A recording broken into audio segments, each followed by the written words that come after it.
The southern values and small-town charm of Sheffield, Alabama are a nice change of pace for 36-year-old single mother Kimra Riley.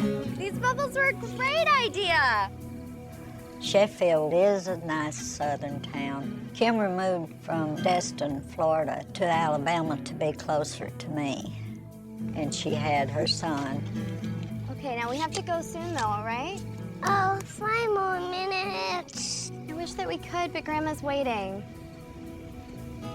Oh, don't give me the sad face. You know the sad face kills me and it brings out a tickle monster! Here I come around to get you. Oh, I love you so much. Cody's dad was a womanizer, and she found out. So Kim left him. Oh, look who's here. Hey, Grandma. Cody. Are you ready to go? I'm sure your dad's excited to see you. Okay, go grab your stuff. This train's rolling out in 5 minutes. Kimra didn't want Cody not having his dad and not knowing him, so he stayed with his father ever so often. It's only a week, you know. I know, but I miss him He'll already. be back before you know it. You need to worry about enjoying the weekend with Rusty. Little one-on-one will do you guys some good. Chance for your relationship to really blossom. Mama, get out of here with that.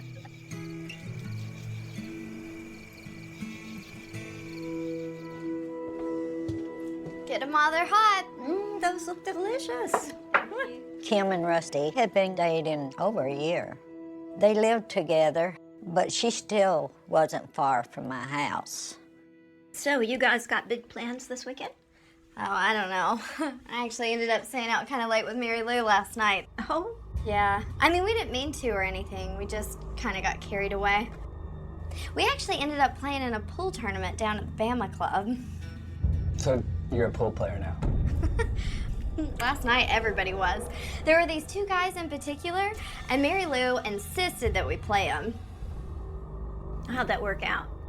We actually won the game. I bet those guys weren't too happy. They were pretty cool about it. We just bought them a round of drinks. I mean, everybody was just having a real good time.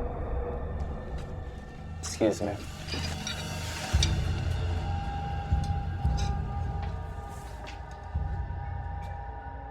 My sister Kimra, she was a free spirit.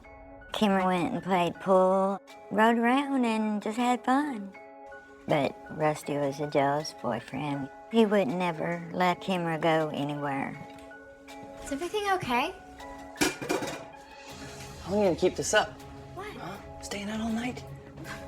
So I like to go out and have fun with my friends. What's the big deal? Oh yeah, it's one thing to be out with your friends, but you run around and act like you're still a single woman. Letting guys hang all over you like that? What's wrong, Kimra? The only thing wrong around here is your imagination. Nobody was hanging all over me, first of all. I mean, it was totally innocent. We were just having a good time. You're blowing this way out of proportion. Am I? Yeah. Am I really? Yeah. Or are you making a fool out of me? What? I mean, tell me, Kimra. You sleeping around on me? I Are can't you? believe you. No, I'm not. Of course I'm not. I can't believe you'd even ask me that. You know good and well how bad it hurt when Tommy cheated on me. And I can't believe you think I am capable of something that cruel.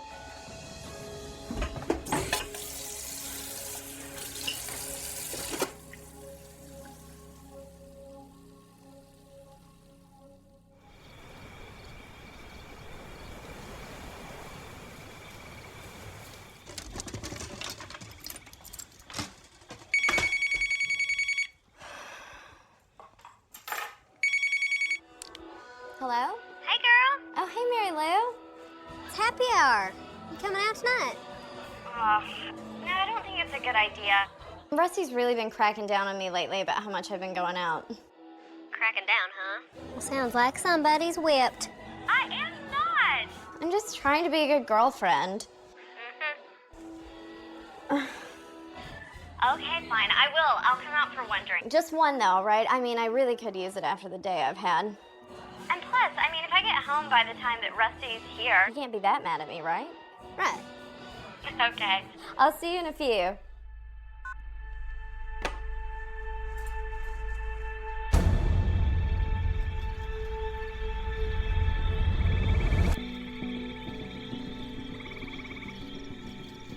The following day is an unseasonably warm one in Sheffield. But not everyone's in the mood to enjoy it. Well, happy to see you too. Sorry, it's just Kimber didn't come home last night. I haven't slept a wink. I really wasn't concerned because I knew my daughter. She had a lot of friends and she might just be staying with them. Another late night for our girl. That's what I thought. I got home around 7 and she wasn't here, so I headed up to the Bama Club. Rusty, hey. You seen Kimra? Yeah, like an hour ago. I mean, figured she went home to have dinner with you. Shouldn't say bye or anything, but she said she wasn't gonna stay long. Well, I haven't seen her. Well, don't sweat it. I'm sure she's picking up something on the way home. Probably there now. Thanks. When I got back from the Bama Club, she still wasn't here. I sat up waiting for her all night. Around 4 a.m., I just couldn't take it anymore, so I went back to the club.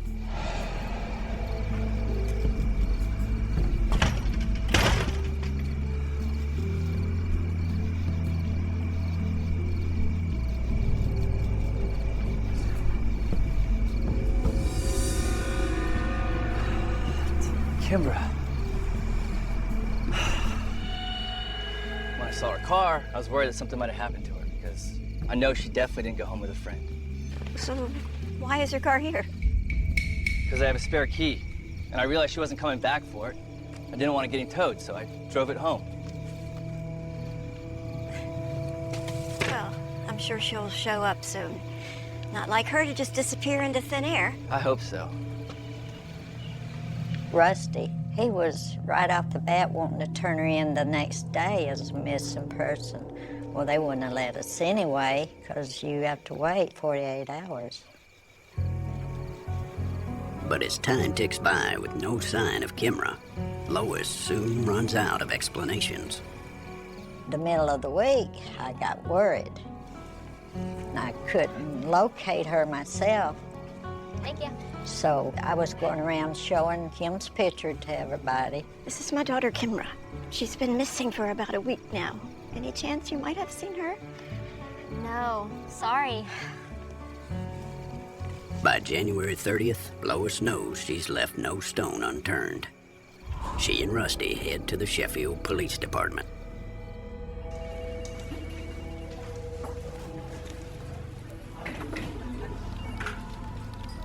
Howdy, folks.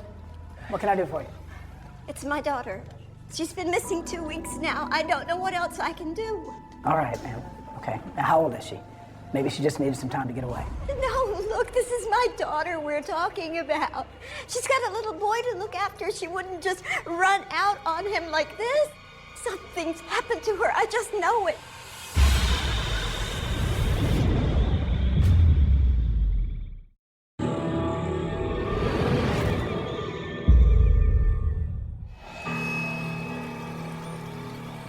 Two weeks after 36-year-old Kimra Riley disappeared, her mom Lois and boyfriend Rusty have come to Sheffield Police to file a missing persons report. Something's happened to her. I just know it. You've got to help me find her, please.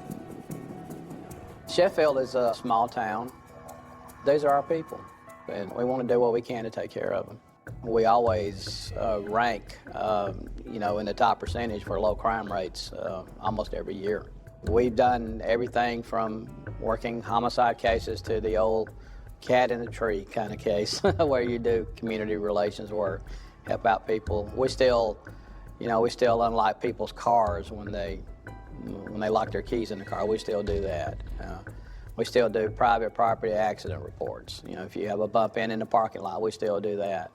So we try to be, you know, community oriented as much as we can. Do you have a photo of Kimra you can pass along? Yeah, of course.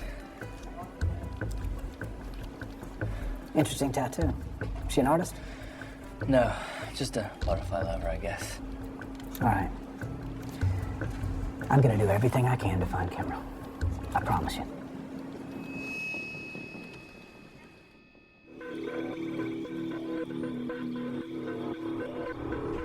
I first went to the Bama Club to inquire about Kimra because that was the starting place that we had for her.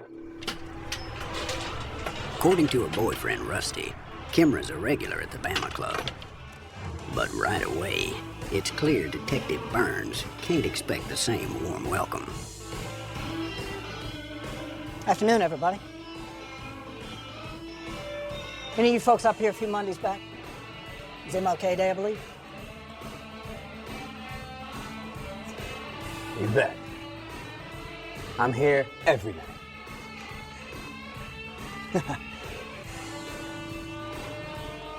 All right, sir. And maybe you recognize this lady. Name's Kimra Riley. You ever seen her before? Man. I don't know nothing about that. But I'm here to drink. How about the rest of you? You ever seen this lady? You have any idea who she is? A lot of bars take care of their own problems. All right, then. The Bama Club is no exception. It frustrates you because you want these people to realize that this can be you. This person, Kimra Riley, she had people that cared about her. The family deserves to know what happened to her.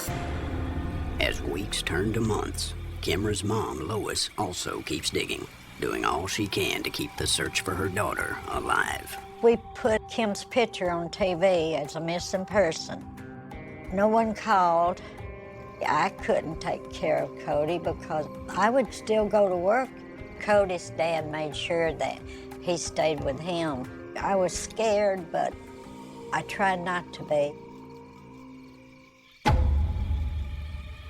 Then, almost 2 months after Kimra first disappeared, fisherman Earl Robinson is enjoying a lazy afternoon along the prickly banks of Sheffield's Tennessee River, when suddenly he spots something more than catfish caught up in the churned sediment. What the hell? Oh, no.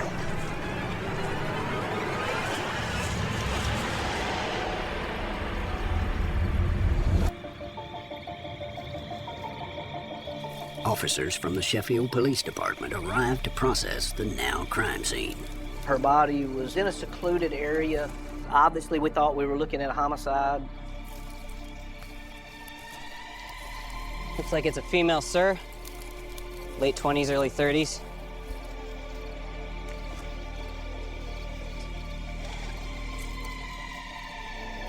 Rocks were tied around her neck. Seems like somebody was hoping she'd stay at the bottom of the swamp forever. I guess he forgot about how much dead people float.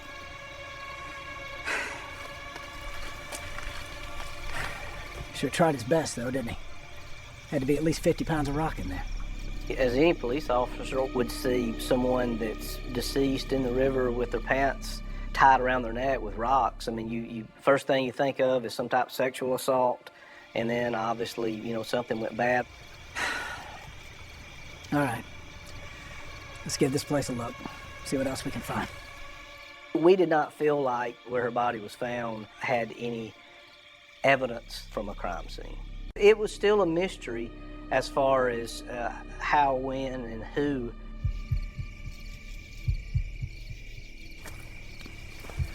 Nothing. I think it's safe to say that was just a dumping site. But why that place? It's so random. I've never even been out here before. That's what makes it not random, Ray. This place is so remote, you don't just wind up out here. So he's got to be a local. Somebody who knows the lay of the land. That's what I'm guessing. And if that's the case, it's only a matter of time before we find him. Sheffield's a small town. Isn't that the truth? We did scour as far as we could go before we run into water again. We also went by boat looking for any evidence, but we were never able to determine an exact crime scene. But before they can find her killer, detectives first need to identify their Jane Doe. So 2 days later, they head to the Colbert County Medical Examiner's office for the full autopsy report. Well, look at you. Just thirsting for knowledge, ain't you? Well, sit tight, because I have got quite the science lesson for you today. To begin with, our Vic was in the river for at least 6 weeks. Decomposition of the body is so bad a rape kit would be useless. But check this out. Right here is where I found the most advanced rate of decomposition. So near as I can figure, she suffered some sort of trauma to the head and face area. So maybe she was hit with some sort of a blunt object? Yeah, maybe. Or she just came into contact with something hard, like the rocks on the riverbed. It's hard to say. But there is one thing I'm sure of. Cerebral hypoxia. She drowned to death. Mm-hmm. Bingo. I pulled so much water out of her lungs, there is no question that she went into the river alive. Yeah. Now, on to the next subject. Art. See what I'm talking about? Interesting tattoo. I know that tattoo. Missing persons report filed a few weeks ago. Hard to forget, single mom, little boy at home. Kim O'Reilly. Ain't no doubt about it. That's her. I suppose it's time we tell the family. It's okay. I'll do it. I kept my hopes up, but when I saw him, I knew then. He said, Miss Allen, I hate to tell you, but it was her. Then I just went to pieces.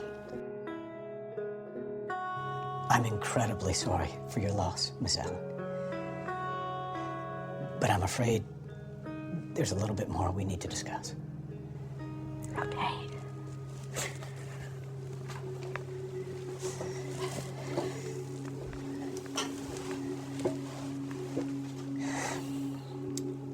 We have good reason to believe that Kimra's death was a homicide. Do you know of anybody who would want to hurt your daughter? No.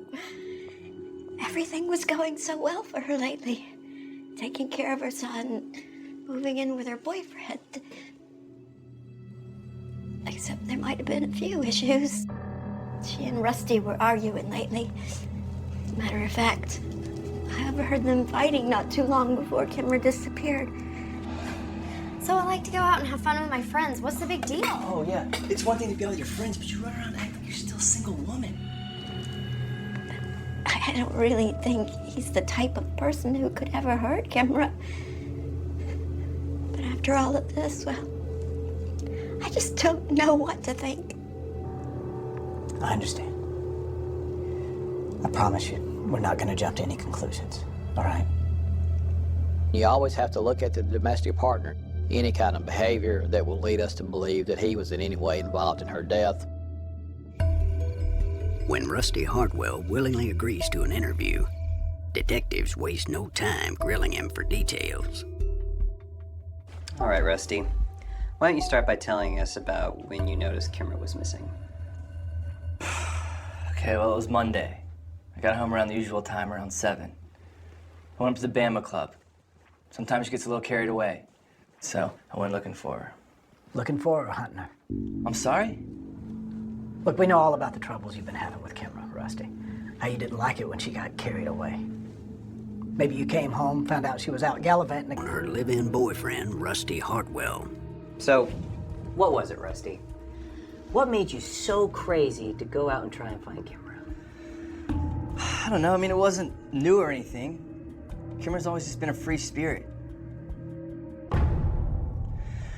Yeah, I should have known better. I mean, same story with her ex. What can you tell us about him? Tommy? Not much. I mean, you know, she has her mom handle all the custody arrangements just so she can avoid seeing him. I don't know, I guess I wish I tried a little bit harder to understand what was going on there. I feel like he was being an innocent boyfriend of a homicide victim. You don't want to be too overly confident in him, but you also don't want to accuse someone of the ultimate crime of death and them not be your guy. All right, Rusty. That's it for now, but don't go far. Because this ain't over yet. Detectives follow up on the ex-husband, Tommy. They know if there's anybody who can tell them about his rocky relationship with Kimra, it's her mom, Lois. Hi, Lois. Detectives. We need to ask you a few more questions. What can you tell us about Kimra's ex, Tommy? Well, what would you like to know? He's a good guy. They met young. I thought that might be part of their problem. So why did Kimra have you taking care of all the custody arrangements? Sounds like she was scared to be in the same room with the guy. No, nothing like that. I mean, she still trusted him to take care of her only son. Look, the thing is, Tommy had an affair, and Kimra just couldn't forgive him for that. Is there a number we can reach Tommy? We just want to ask him a few questions. No problem. Be right back. Thank you, Lois. Thank you. Tommy certainly caused us concern because of some of the recent events that happened to him and Kimra.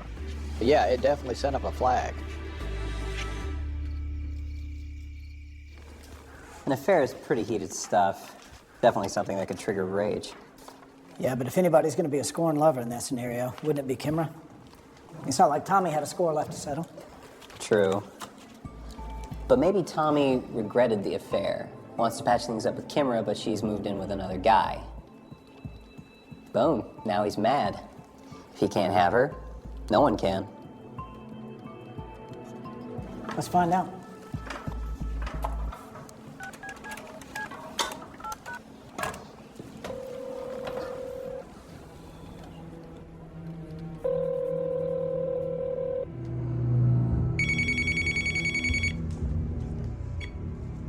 Hello. Hello, Tommy. Yeah, this is Tommy. Tommy being the ex-husband, there's history. There's even certain things her mom probably would not know. Yeah, sure. I'm happy to tell you anything I can, but we really haven't spoken in a while. Let's get to the chase. We want to know about the affair. Did you regret how things went down between you and Kimra? No, just the opposite, actually. I'm now happily married to the woman who was once my mistress. God, she'd die if she heard me call her that. Tommy had basically started a new life. He had moved on. He had moved to Tennessee, had a new partner. All right, Tommy. Can you tell us where you were on the night of January the 15th? The night Kimra disappeared? Yes, I know exactly where I was. My wife and I went out to dinner with Cody that night. I think I still have the receipt. I could fax it over if that would be helpful. Yeah, would you do that for us, please? Fax them over here as quick as you can. Thank you. We felt like the two primary suspects, the two people that were primary in her life, we basically proved they didn't do it. That can be a stumbling block, obviously, but it can also be helpful because it causes you to move on. Back at square one, detectives return to the Bama Club, the place where Kimra was last seen alive. It's a straight shot from the Bama Club to the river. Sometimes you have to go with what your gut is, and our gut was to keep pressuring them as much as possible. You have to start making people feel guilty if you think that they are withholding anything from you. Well, so many visits, Detective. Pleasure running into you too again, ma'am. I don't think we officially met the first time I was here. I'm Detective Burns, and this is my partner, Ray. Now look at me. I'm gonna ask you one more time. Do you recognize this woman? Do you recall her ever being here at your bar? Maybe this photo will work better for you. See, what my friend here failed to mention is that this young woman was murdered. Last place she was seen alive was right here in this bar. Yeah, okay. I know her. Just can't believe what happened. So she was here that night, the night she disappeared. Yeah, she was here earlier in the night. Last time I saw her, she was leaving around 6:30 with some guy. What kind of a guy? I don't know. He's been in here a couple of times. I don't know his name. It's kind of a bulky guy, brown hair, nothing special. I want to say he's a construction worker, something like that. A construction worker type. Someone they had seen there before. Someone they were familiar with. It made a lot of sense.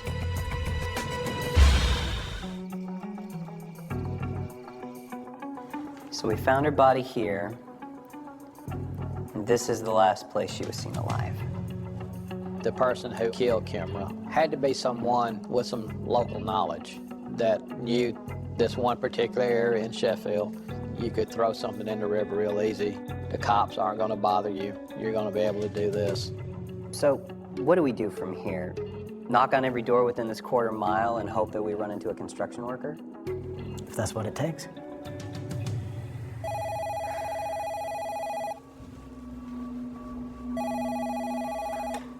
Homicide. Hey, Detective, it's Rusty Hartwell. Look, I was just talking to Kimmer's friend Mary Lou, and it turns out she saw Kimmer talking to somebody else at the bar that night. His name's Marshall Ludwig. I've met the guy before, and he's a real rough and tumble type. He's got his own roofing business right here in town. Wait a second, Rusty, this is Detective Burns. Did you say roofing? Yeah. Close enough to construction, don't you think? Marshall was probably known to every policeman in the city. And I mean that the way it sounds. All right, thank you. Not that place again. Get your stuff, let's go. Come on, man. You know how many people I meet in this bar? It is impossible to keep them all straight. So you're telling me a young, blonde woman doesn't stand out in a place like this? Come on, Ludwig. Help us out here. There's a young boy who's left without a mother because of all this. And from what we hear, you played a part in that. We can continue this conversation up at the station if you'd like. Whatever works best. All right, let me see that. Attaboy.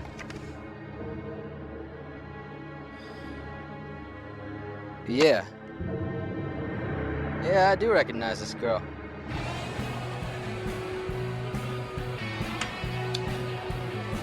Hey, could I get 2 rum and cokes? Yeah, you bet. Thank you. Well, hey, good looking. Hi. Hey, I like the tat. Oh, thank you. Thanks. Kind of partial to the colorful ones myself. Oh, wow. Yeah, I got this one in honor of America. Patriotic. And this one, a friend of mine drew it on a napkin one night, and I just thought it looked cool. What? Yeah. That's crazy. Here you go, sweet. Thank you. Sorry, I gotta run, but it was nice to meet you.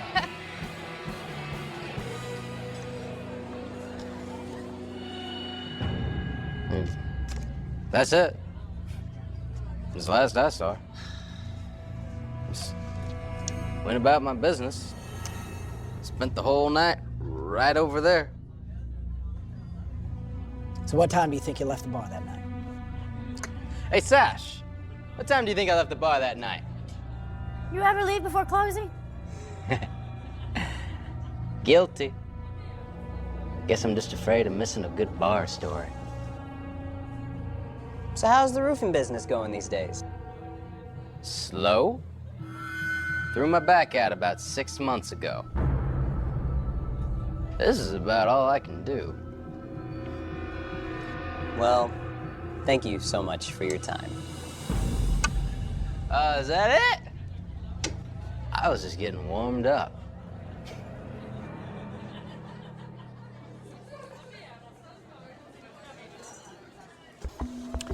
Damn it. just don't get it. Why would Rusty send us down that path? I mean, the guy's in no condition to be dragging a weighted body down to the river. He can barely line up his own pool shot. Maybe Rusty's trying to throw us off track. Let's get him back up to the station right away. It's time we put an end to this nonsense once and for all. Ah, man, I don't know nothing about that. I'm here to drink. How you doing? Good, good. Have a seat. Yeah. So welcome. What do we owe this pleasure? I was at the bar the other day when you came in to see Marshall. Right. Heard what you said about the boy without the mom and all. Well, it got me thinking about some information I probably should have shared with you. It's not too late. We're all ears. So, I saw her leave the bar with someone that night. It was around 6:30, like someone else had said, but the thing is, I know the guy. He's a construction worker here in town, and, well, I just thought you might want to know his name.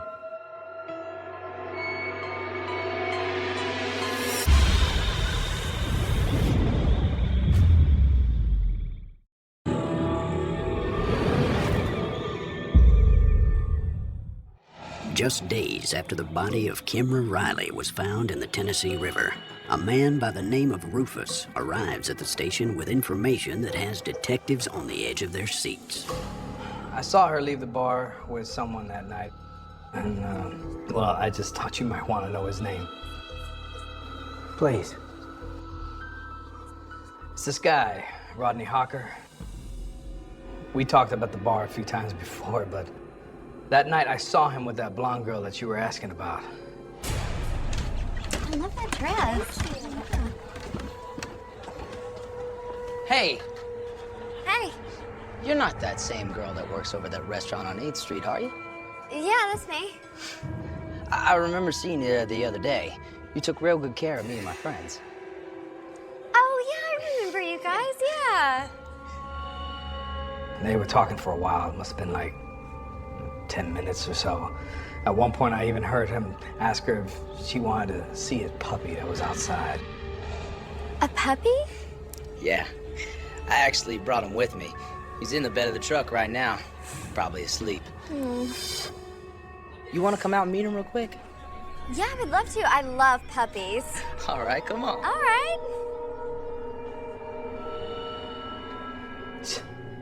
That's the last time I saw her. But then, later on that night, Rodney came back alone.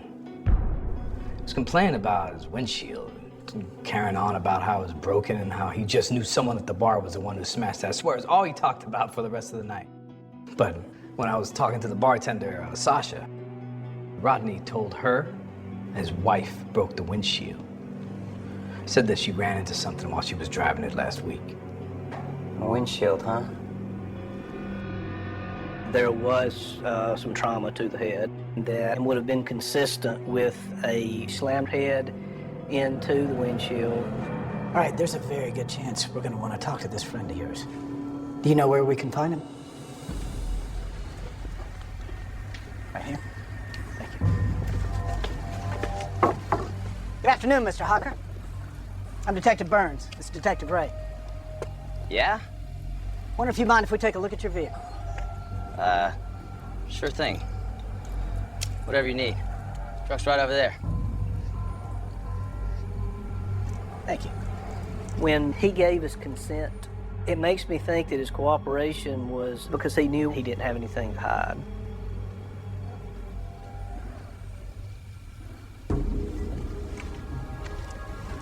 Looks like the windshield's been replaced. A little suspicious. Yeah, but it's been a couple of months now. I mean, nobody rides around with a broken windshield that long.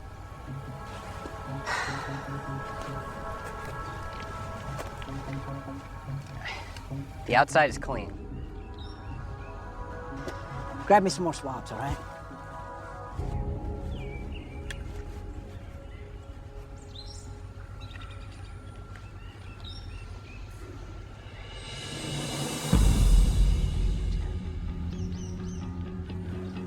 Hey, Burns, check this out.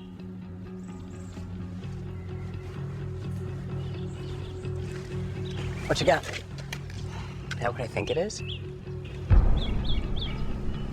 Let's get this off to testing.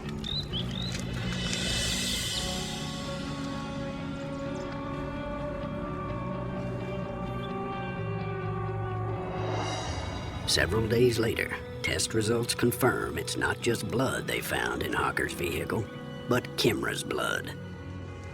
And when confronted with the evidence, Rodney Hawker surrenders.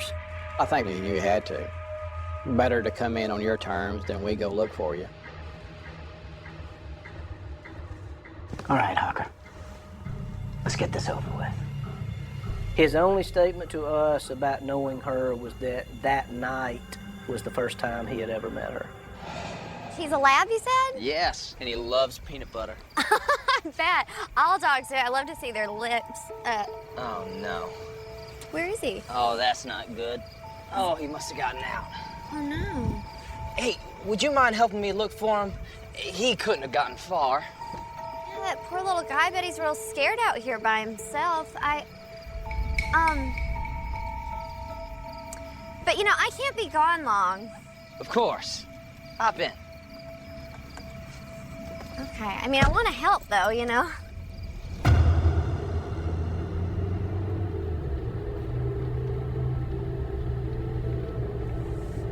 I don't see him anywhere.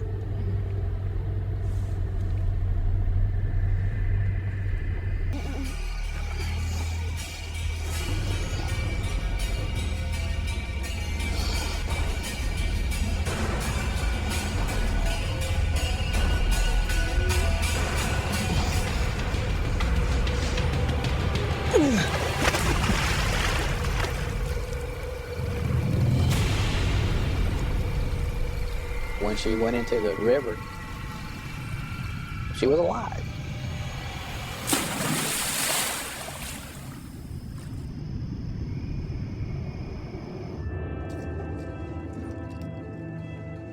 On October 21st, 1997, Rodney Hawker is found guilty of murder and sentenced to 99 years in prison.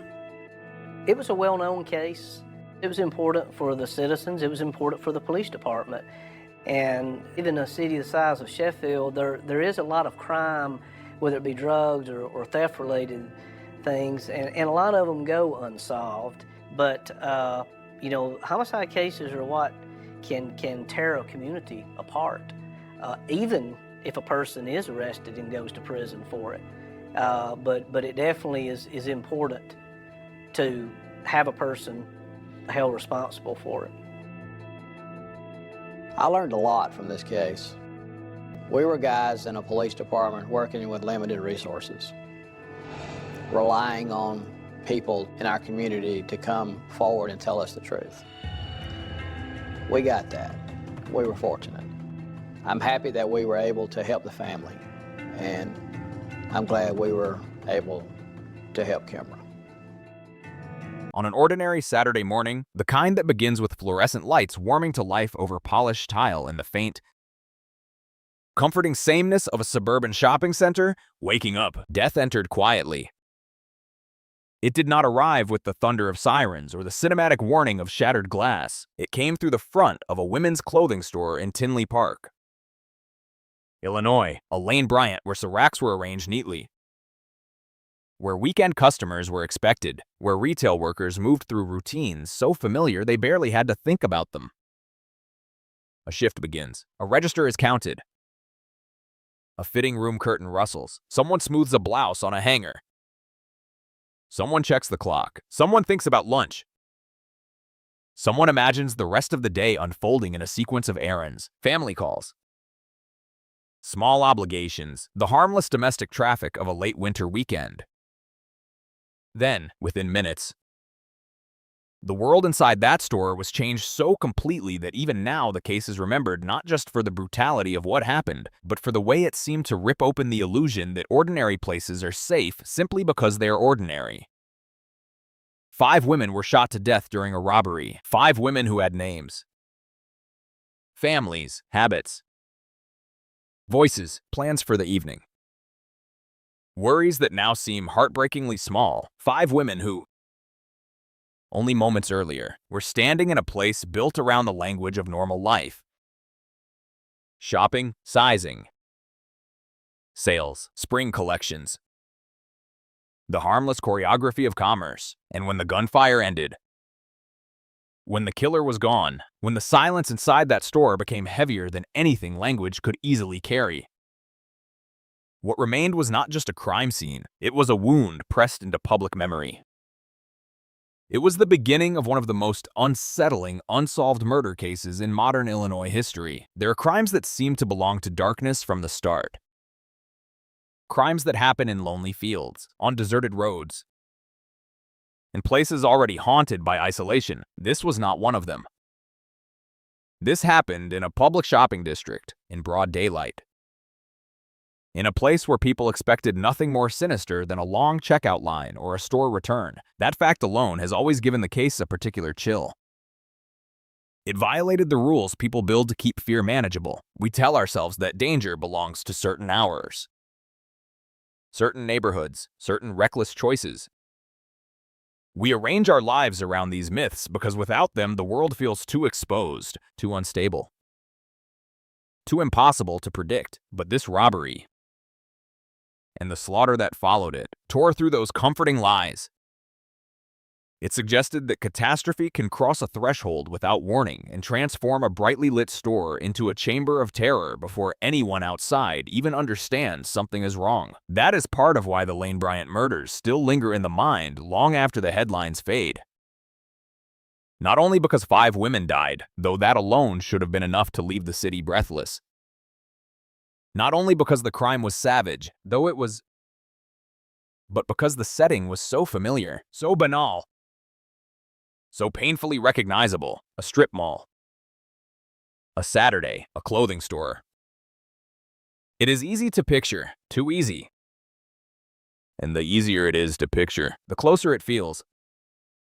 The story begins, as many terrible stories do, with a surface of normalcy so smooth that the violence to come seems almost impossible in retrospect. Tinley Park was not the place people associated with massacres.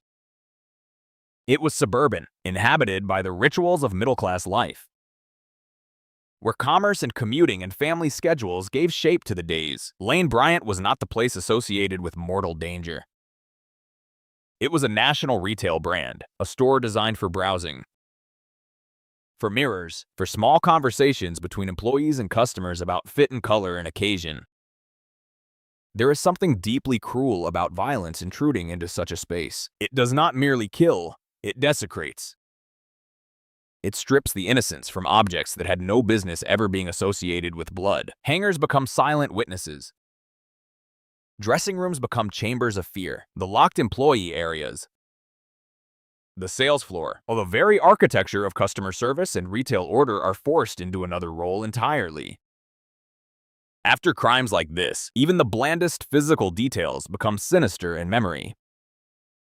A beige wall, a stockroom door, the buzz of overhead lighting, the awful stillness after panic.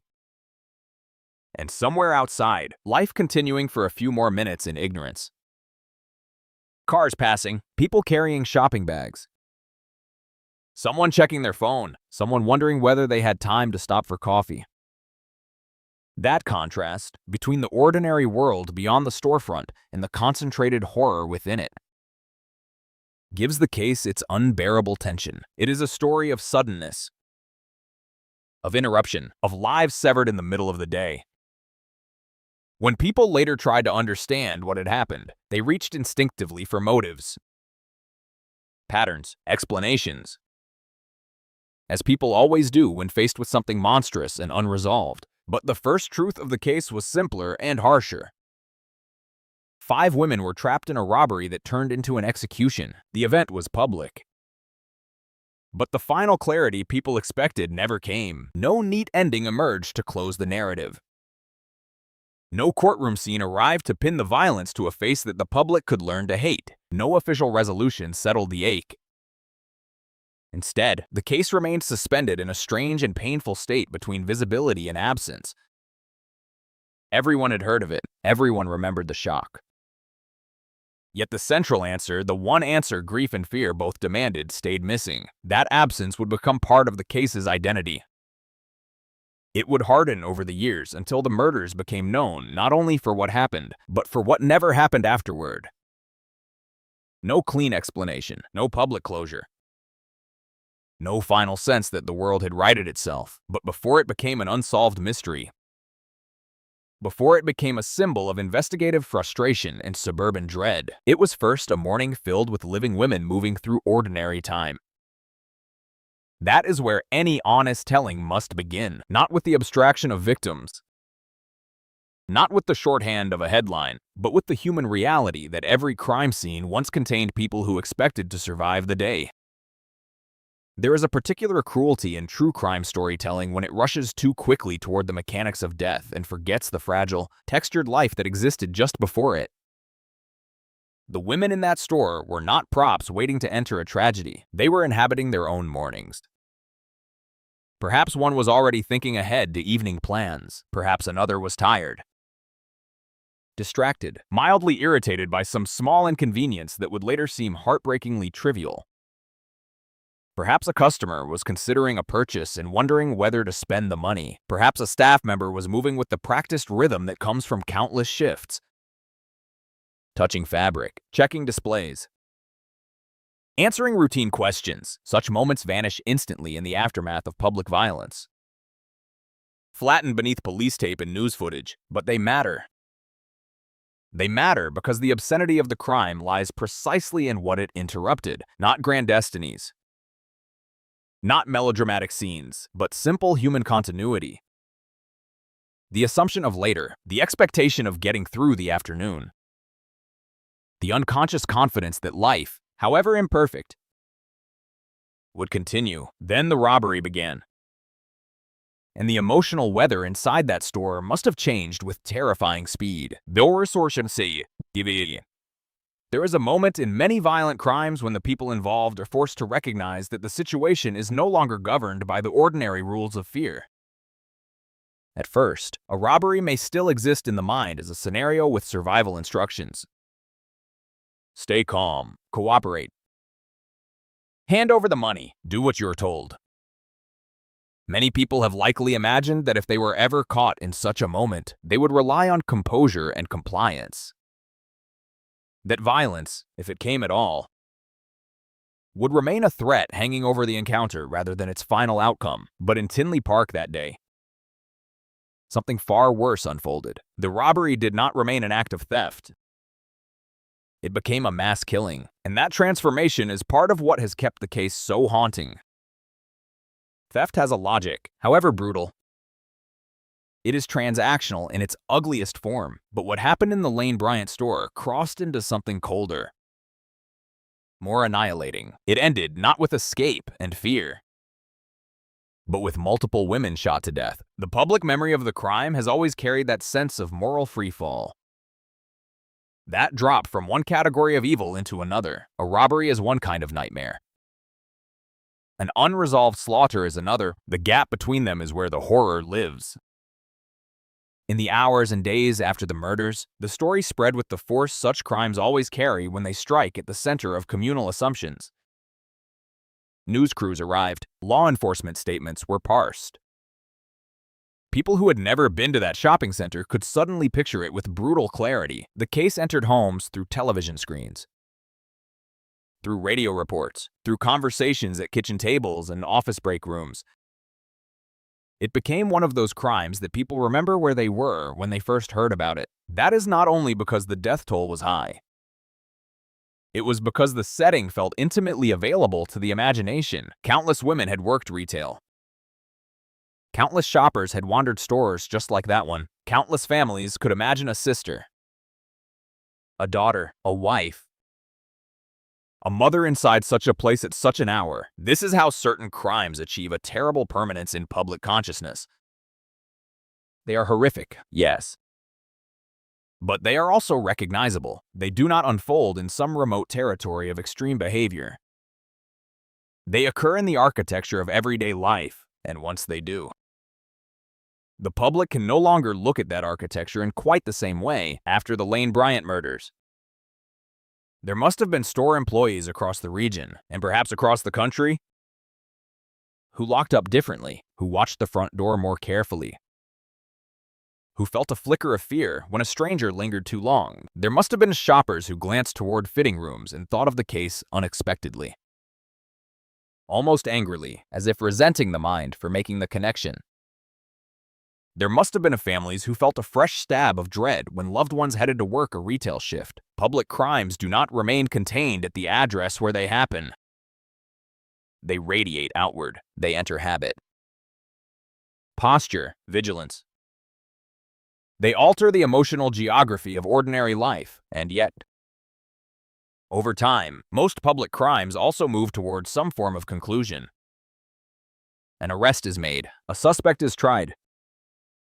A story arc forms, however painful. The public is given a villain and a verdict. Grief does not disappear. But it is at least granted the structure of an ending. That structure never arrived here. Instead, the killings hardened into an unanswered question. The women remained dead. The robbery remained real. The terror remained unforgettable, but the promised final chapter never materialized. This is one reason unsolved crimes so often exert a grip stronger than solved ones. They deny the mind its natural resting place. They leave imagination to wander through corridors that should have been closed. They invite rumor, frustration, suspicion, and the corrosive sense that somewhere, somehow, the truth still exists beyond reach. In a case as public as this one, that lack of resolution feels especially harsh. The crime was not hidden. It did not occur in private secrecy, known only to a small circle. It burst into public view almost immediately, and still, the center held, the person responsible remained. In the public sense, faceless. A visible massacre without visible justice. Few combinations disturb people more deeply. There is also something uniquely painful about the gendered space in which the murders occurred. A women's clothing store is a place built around appearance, self-presentation, and the small dignities of choosing how to inhabit one's own body in public.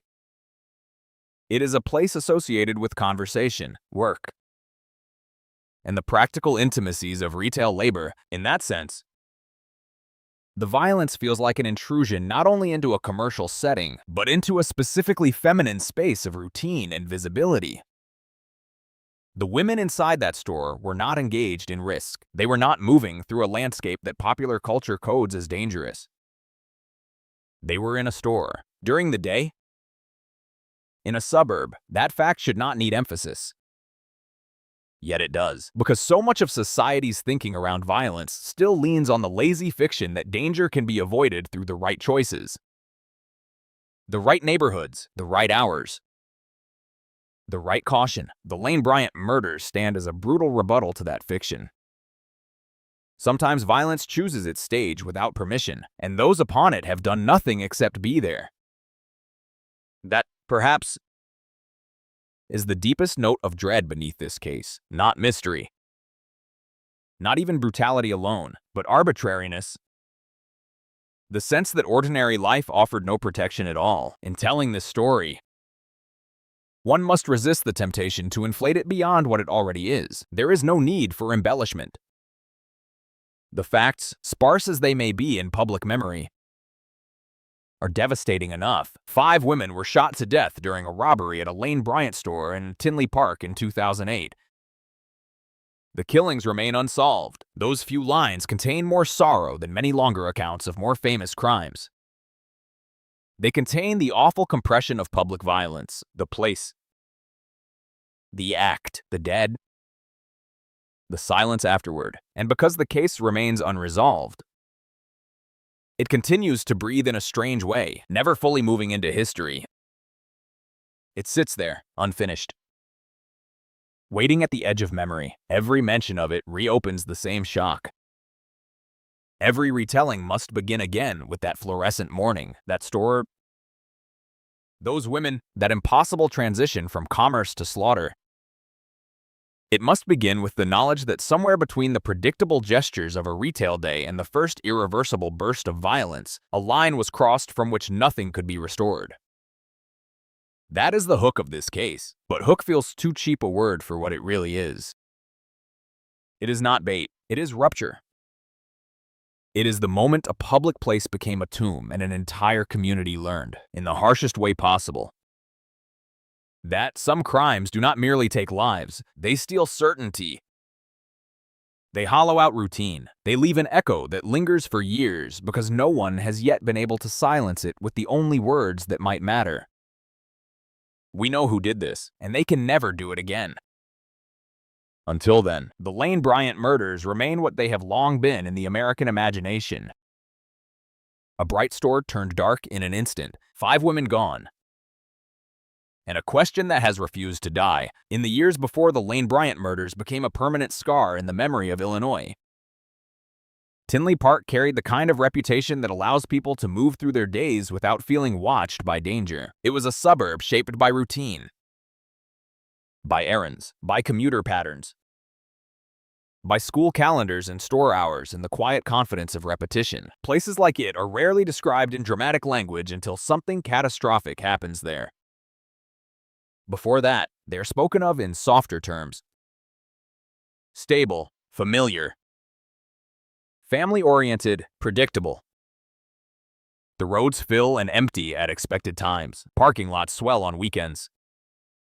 Retail corridors hum with the small machinery of ordinary life. A person leaves home for a haircut, a return at a department store, groceries, maybe a stop for coffee, and none of it feels like risk. None of it feels like a passage through uncertainty. That is what suburbs sell as much as any house or storefront ever could. The promise that life can be organized, domesticated, buffered from chaos by habit and design. Tinley Park belonged to that emotional geography. It was not a symbol of lawlessness. It was not a place the wider public associated with public massacres or unsolved brutality. It was a community where people expected the architecture of daily life to do what it always seemed to do, which was hold steady. That matters, because when violence erupts in a place already coded in the public imagination as dangerous, people react with horror, but not always with disbelief. When it erupts in a place like Tinley Park, the reaction carries another layer. Something closer to personal betrayal. The world has failed to keep its side of the bargain. The familiar landscape has turned without warning. The ordinary has shown teeth. By 2008, the broader American atmosphere already held a low, persistent tension beneath everyday life. The country was deep in the first decade of the 21st century. A period marked by its own strange contradictions. Consumer culture remained bright and insistent. Shopping centers still functioned as social spaces as much as commercial ones, places where time could be spent as easily as money. Retail stores were theaters of normal life, especially on weekends. When employees moved through practiced routines and customers drifted between racks and displays with the casual confidence of people who expected to return home carrying nothing more consequential than bags and receipts. Yet beneath that polished surface, Americans had already grown used to a certain background awareness of public violence. The nation had spent decades absorbing news of robberies, shootings, disappearances, and unsolved crimes, each one laying another thin sheet of anxiety over the culture. Security consciousness had deepened in some areas of life, but not evenly. There were places where vigilance felt expected, and there were places where it still felt almost rude to imagine the worst. A women's clothing store in a suburban shopping district belonged, for most people, to the second category. It was the sort of environment where danger did not feel impossible. Exactly, but it felt remote enough to be dismissed in the mind almost as soon as it appeared. Someone might briefly picture a robbery, but not a slaughter. Might imagine fear, but not multiple women executed. Might think of criminality as inconvenience or threat, not as an event capable of freezing a whole community in grief and disbelief. That gap between what people imagined could happen and what actually happened is central to understanding the emotional context of this case. The murders did not merely break the peace of a suburb. They shattered a hierarchy of expectation. They took a place associated with fabric, mirrors, fluorescent light, and small talk, and forced it into the vocabulary of massacre. Lane Bryant itself carried its own kind of cultural meaning. And that meaning is part of the context, too. It was not an anonymous warehouse or an isolated business operating on the edge of town. It was a recognizable retail name, a store with a defined clientele. A place that many women would have entered not only to shop, but to feel served in a way mainstream fashion often failed to offer: clothing stores. Particularly those catering to women, are intimate public spaces. They are commercial, yes, but they are also emotional in ways people do not always acknowledge. They deal in image, fit, self-consciousness, identity, and the private vulnerability of standing under bright light while deciding how one wishes to appear in the world. Employees in such places do more than ring up purchases. They guide, reassure, observe, suggest, flatter, and help customers navigate one of the most personal forms of public consumption. That does not make the store sacred, but it does make it human in a very specific way. The work is relational. The environment is built around trust, however ordinary. A customer enters expecting not only service, but a certain emotional safety. An employee enters expecting the controlled unpredictability of retail.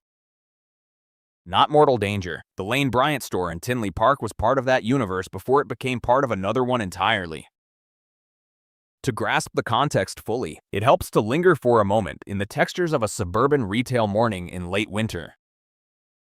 Because such textures are what catastrophe destroys first. The air outside would have had that Illinois bite that never fully disappears even when spring begins to threaten from the edge of the calendar. The sky could have carried that flat Midwestern light that makes parking lots look both exposed and numb, a light without romance. Practical and cold, cars would have rolled through the shopping center in loose, ordinary patterns, tires over asphalt, doors opening and closing, the muted clatter of carts somewhere nearby, storefront signs standing under the pale day, each one advertising a version of routine. Buy this, return that. Stop in, come back later. Inside retail spaces, the atmosphere would have been different. Sealed and artificial, warmer. Shaped by climate control and overhead lighting, by the smell of fabric and paper tags and whatever faint residue clings to stores that are cleaned often but never feel entirely scentless. It is a world of surfaces, folded stacks, hangers aligned, registers waiting. Such places operate on an illusion of manageability. Even their disorder is meant to be temporary. Something an employee can straighten with a practiced hand. That is one reason crime scenes in retail stores feel so unsettling. They turn environments built around control into evidence of helplessness. The very objects designed to be arranged neatly become mute witnesses to terror. Tinley Park's context, then, was not only suburban but ritualized. It was a setting built around the repeated reassurance that most days resemble the day before. And when a crime ruptures such a setting, the shock is multiplied by the memory of how unexceptional everything looked only moments earlier. The year 2008 also carried its own social mood, one that now appears in hindsight almost painfully suspended between eras. It was a year of economic strain, uncertainty, and pressure for many Americans, though the emotional effects of such stress rarely translate cleanly into any single crime. Still, the wider mood matters. Financial insecurity can sharpen the edges of everyday life. Retail spaces become even more tied to aspiration, compromise, budgeting, and self-presentation. People shop with more hesitation. Employees work under the familiar pressures of sales goals, shrinking patience, and the vulnerability that comes with customer-facing jobs. None of this explains violence, but it forms part of the atmosphere in which ordinary people were living. The country was not at ease. Even in communities that appeared stable on the surface, there was a current of unease running underneath. Personal and national at once, and yet, despite that unease, many people still moved through shopping districts with a baseline faith that whatever else might be going wrong in the world, the errands of a Saturday morning would remain just errands. That faith is what the Lane Bryant murders annihilated. Another part of the context lies in the peculiar relationship America has with public violence and memory. Certain crimes become national shorthand almost instantly, while others remain regionally searing but somehow less mythologized beyond the communities they wound most deeply. The Lane Bryant murders occupied a painful middle ground. They were shocking enough to command widespread attention, yet their long unresolved status eventually transformed them into a different kind of public story. One less about saturation and more about persistence. The crime did not vanish. It lingered. It stayed alive in local consciousness, in law enforcement appeals, in anniversary coverage, in the minds of people who remembered the first shock and were never offered the relief of conclusion. That unresolved status shaped the way the case sat in public memory from the beginning. Even early on, there was an awareness, perhaps not fully spoken but deeply felt, that this was the kind of crime that demanded answers fast. A public robbery, multiple victims, broad daylight, a major investigation. The assumptions people naturally make in such moments are revealing. They believe evidence will speak. They believe witnesses, surveillance, forensics, and pressure will eventually force the truth into the open. They believe modern investigations, especially in high-profile cases, move toward resolution even if grief remains. The context of 2008 encouraged that assumption further. By then, many people had absorbed the idea that technology and modern policing had made it harder for major public crimes to remain mysterious for long. This was not the 1970s, with whole categories of evidence unavailable or undeveloped. This was a contemporary case in a public commercial space. The expectation of closure was almost built into the public response from the start. That expectation would become one of the quiet tragedies surrounding the case. The answers did not come in the way people thought they would. But before the frustration of years set in, the immediate context was one of stunned confidence that surely such a crime could not remain suspended forever. The women at the center of the case also existed within a very specific human context that deserves care. They were not abstract figures caught in a generic tragedy.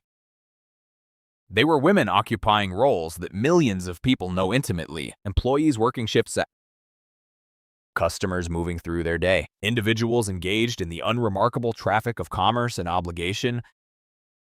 That familiarity is part of what made the crime resonate so deeply, especially among women who recognize the setting not as spectacle but as lived experience. A retail store can be exhausting, repetitive, and underappreciated as a workplace, but it is also a place where relationships form in small, practical ways. Coworkers learn one another's moods. Regular customers are remembered. The pace of the day rises and falls according to rhythms so ordinary they rarely become visible until disaster freezes them in place. One woman might be opening the store with half her mind still on a family concern. Another might be irritated about something trivial. Another might be simply focused on getting through the shift. A customer might be hunting for something specific, or just browsing, trying to steal a brief moment for herself. Such details are not sensational, and that is exactly why they matter. The context of the Lane Bryant murders is the context of ordinary female labor and ordinary female presence in public space. These women were not living inside a narrative. They were living inside a day. The crime transformed that day into a national memory. But it began in the plain language of work and shopping and time passing. There is also a grim contextual contrast between the public visibility of the crime and the private terror it must have contained.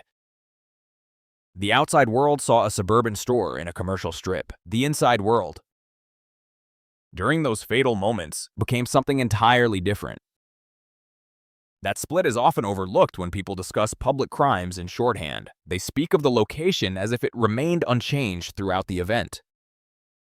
But a place under threat changes instantly for those trapped inside it. A store ceases to be a store. It becomes an enclosure. Every door becomes a calculation. Every instruction becomes a test of survival. Every second lengthens under fear. In a robbery, people often try to reassure themselves with the logic of compliance. Do what is demanded. Stay calm. Endure the moment. That script exists because in many robberies, it works. But when violence escalates beyond what the mind had prepared for, the familiar strategies of survival collapse. That is part of the dread that clings to this case. The women in that store were in a setting where the ordinary rules of public interaction had already been suspended by force. And then the deeper, more horrifying rule became clear. There might be no safe compliance, no predictable end, no bargain to survive by. The context of the case, therefore, includes not just the suburb and the store, but the terrifying collapse of expectation inside the event itself. Publicly, the murders arrived as news. Privately, for those within the store, they arrived as a sequence of moments in which ordinary understanding was stripped away. By the time the crime became a headline, it had already passed through that chamber of intimate fear and into the machinery of public narrative. That machinery brought its own distortions. The media naturally gravitated toward the elements that most gripped the public: the number of victims, the broad daylight, the retail setting, the fact that the case remained unresolved. These elements were real and important. But they also risked flattening the environment from which the crime emerged. Context can be lost when a case becomes shorthand. Lane Bryant, Tinley Park. 5 women, unsolved. Those words strike hard, but they can begin to function like a label on a folder. Too clean for the human disorder beneath it, the fuller context is messier and sadder. It includes a community that likely did not yet understand, that morning, how violently it was about to be rewritten. It includes relatives going about their own day unaware that before long they would be called into a reality divided forever into before and after. It includes police and first responders stepping into a scene that violated every bland, familiar promise the setting had once made. It includes a public trying to reconcile the brightness of the place with the darkness of the act, and it includes the first stirrings of a question that would not go away. How could something so visible produce so little final clarity, even now? When the case is recalled, the context remains essential because it explains why the murders have endured in memory with such force. They did not happen in isolation from place, culture, gendered routine, or suburban trust. They struck directly at all of them. They happened in a landscape designed to feel safe, in a commercial space associated with ordinary female life, in a time when people believed public violence would be met with modern investigative certainty, and in a community not psychologically prepared to see itself become synonymous with unresolved slaughter. That combination is why the case continues to feel larger than the sparse public facts that summarize it. The context gives the crime its emotional size. It tells us what was shattered beyond the 5 lives that were taken. Though those lives remain the center of the wound, a suburb lost its innocence. A store lost its identity. Routine lost some of its power to reassure. And the public learned, once again, that even the most familiar settings can conceal the possibility of irreversible horror. That is the world into which the Lane Bryant murders entered. Not a world of cinematic menace, but a world of errands, schedules, fluorescent lights, and quiet assumptions. And perhaps that is why the case still feels so cold when remembered now. Because the context was never gothic. It was never shadowed enough to warn anyone. It was simply ordinary. And then, all at once, it wasn't. Part 3. In a case like this, begins with an absence so painful it almost feels like a presence. There is no surviving final statement that can gather the dead and speak neatly on their behalf. No single testimony was left behind to explain their fear, to name the sequence of seconds as it unfolded. to preserve in orderly language what it felt like inside that store when ordinary life was first interrupted and then destroyed. That is one of the cruelest truths in crimes like the Lane Bryant murders. The victims are everywhere in the story, and yet, in the most literal sense, they are denied the one thing the living take for granted after violence, the chance to tell what happened in their own words. So the statement, if it exists at all, must be assembled from the quieter evidence of human life. It must be built from the fact that they were there, from the known shape of the day, from the setting that surrounded them, from the routines they carried into that store, from the universal language of fear, and from the deeper language of interruption, which is written not in speech but in all the things a human being expected to do next and never got to do. That kind of statement is harder to hear because it is made not of sentences, but of vanished continuities. It says, "This morning was supposed to continue." It says, "I had not reached the edge of my life when the edge arrived." It says, "I was still inside the ordinary." When people hear the phrase victim statement, they often imagine an account delivered after survival, a voice steadied by memory. Trembling, perhaps, but still able to reach across the divide between terror and explanation. Here, there can be no such account. And yet the women in that Lane Bryant store did leave behind a kind of testimony, one that does not depend on invention or sentimentality. It lives in the simple reality that each of them had entered that place as a person fully underway in her own life. That matters more than many retellings allow. Public crimes have a habit of flattening the dead into symbols almost immediately. They become part of a number, part of a headline, part of a crime scene diagram. The women in Tinley Park became the center of national attention through the worst thing ever done to them, but that was not the sum of who they were. Before fear found them, they were inhabiting a morning, dense with the ordinary textures of being alive. One may have been moving with the practiced alertness of someone at work, aware of clocks and duties and small unfinished tasks. Another may have entered the store with the private calculations of a customer deciding whether she would buy anything at all. Another may have been carrying the invisible weather of her own life. Some domestic concern, some unresolved conversation, some small hope for the weekend, something that mattered intensely only because it belonged to her and because she still believed she had time. That is the first layer of their statement. It is not dramatic, but it is profound. We were living before we were victims.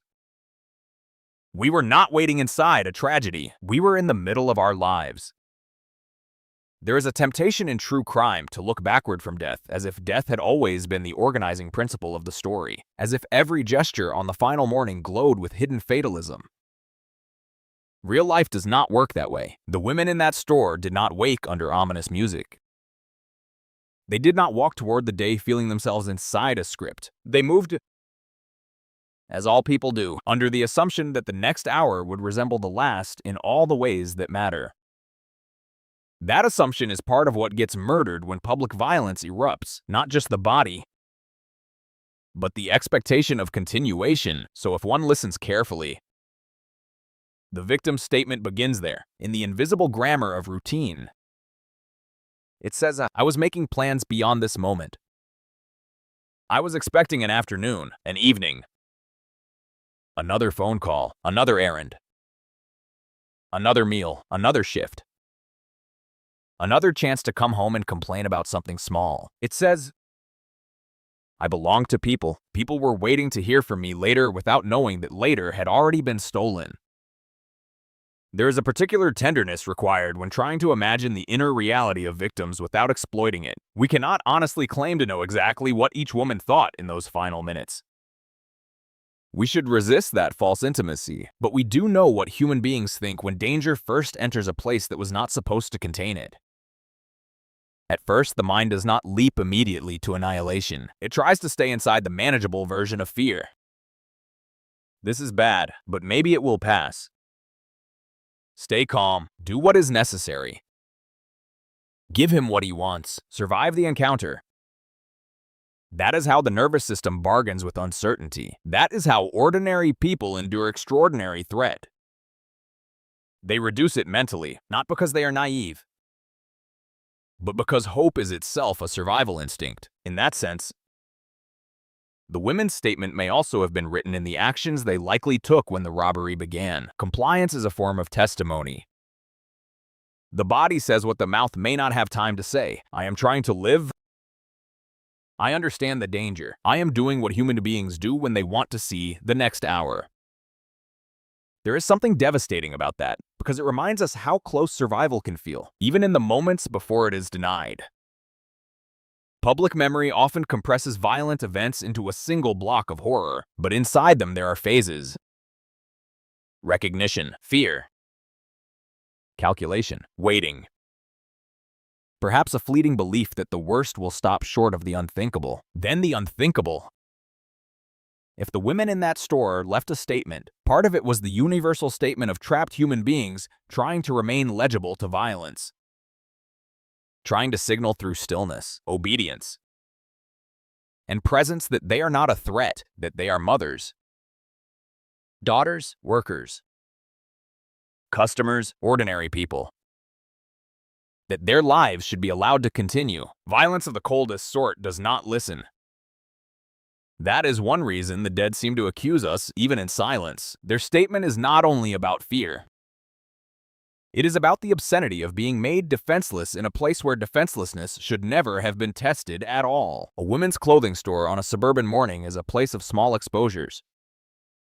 Mirrors, fitting rooms. The awkward intimacy of sizing, the soft labor of helping someone see herself more kindly, or at least more clearly in fabric and light. It is not a battlefield. It is not a place where courage is expected to reveal itself in extreme form. And yet the women there were forced into a chamber of terror where every instinct for self-preservation would have sharpened against absolute helplessness. That too is part of the statement.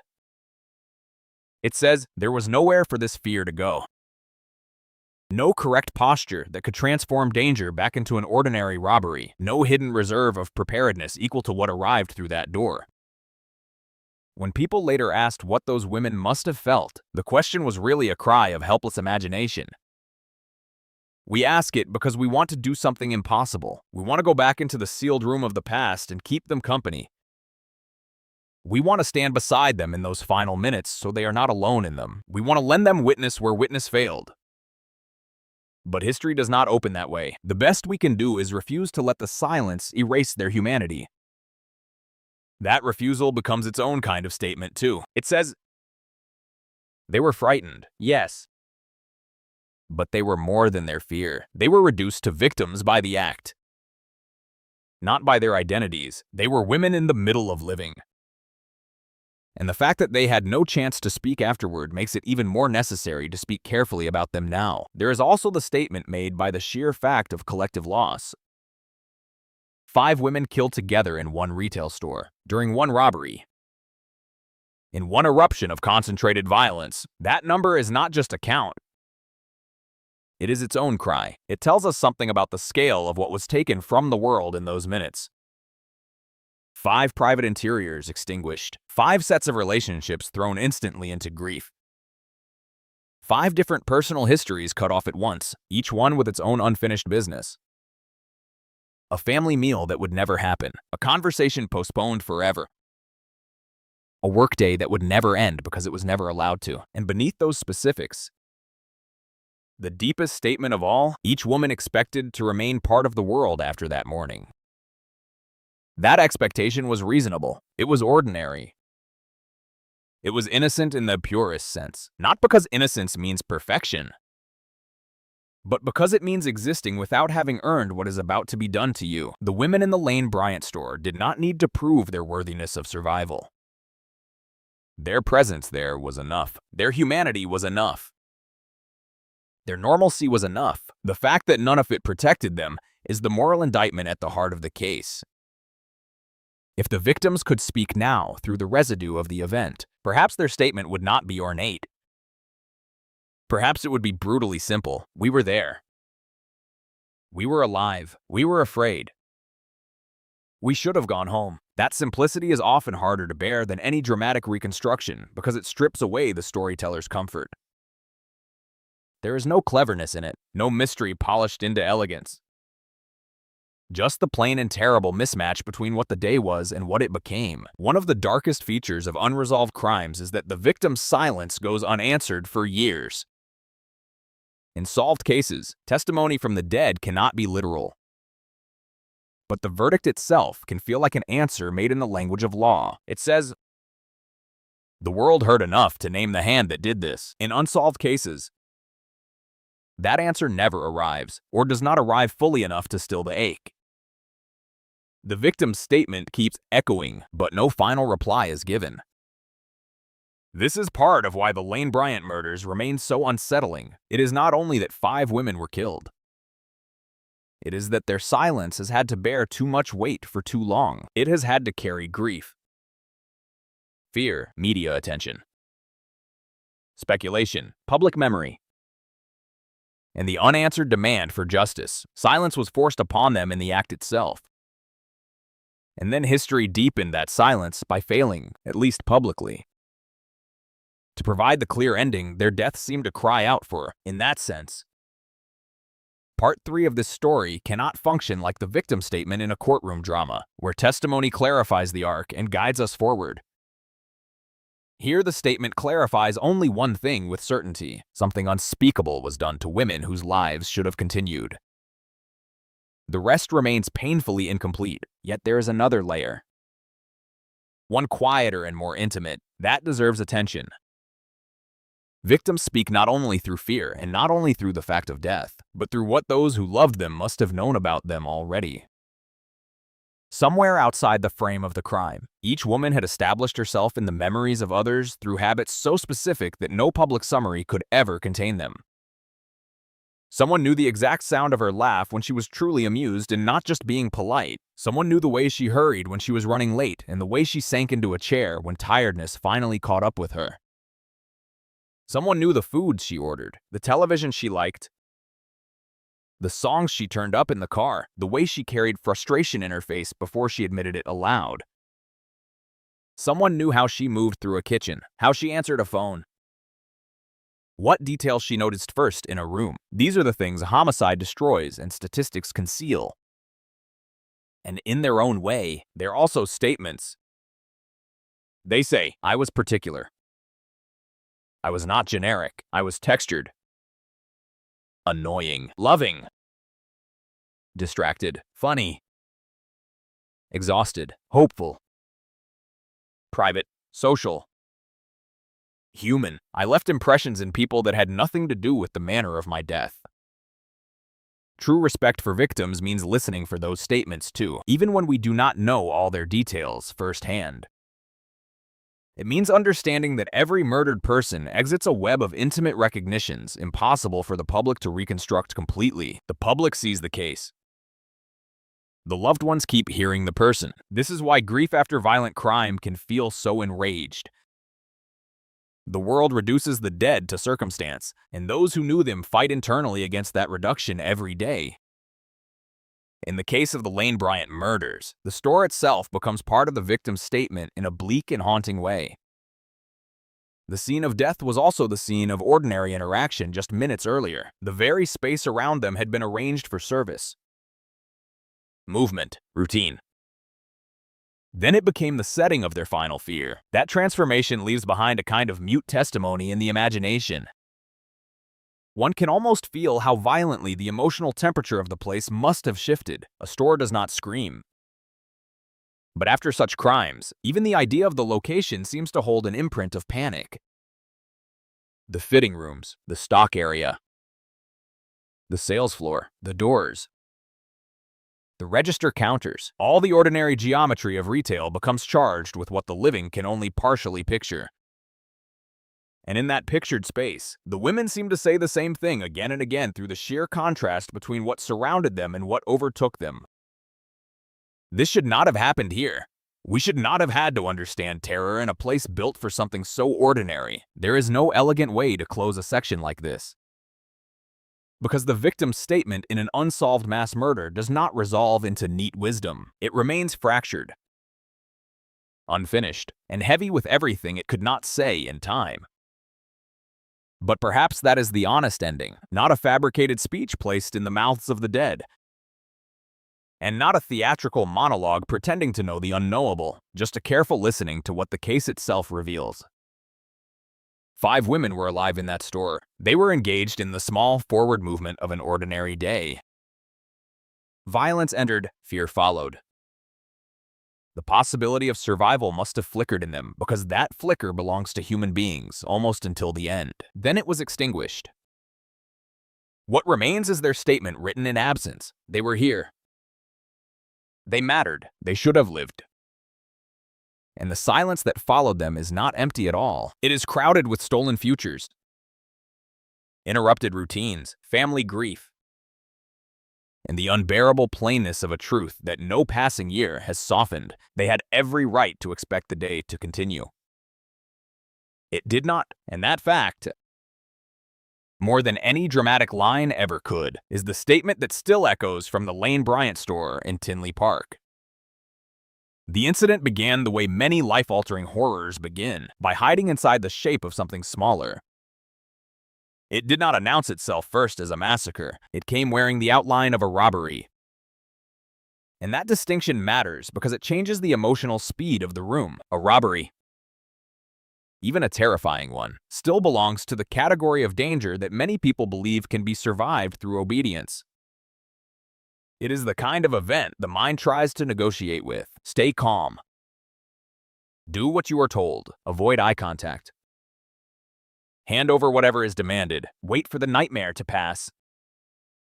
People do not enter that kind of moment thinking they are already standing at the edge of death. They enter it thinking they have been dragged, suddenly and unfairly, into a scene of fear from which there may still be an exit. That is the first cruelty of what happened inside the Lane Bryant store in Tinley Park in 2008. The women there were not, at first, trapped inside the full truth of the event. They were trapped inside its opening disguise, the store itself.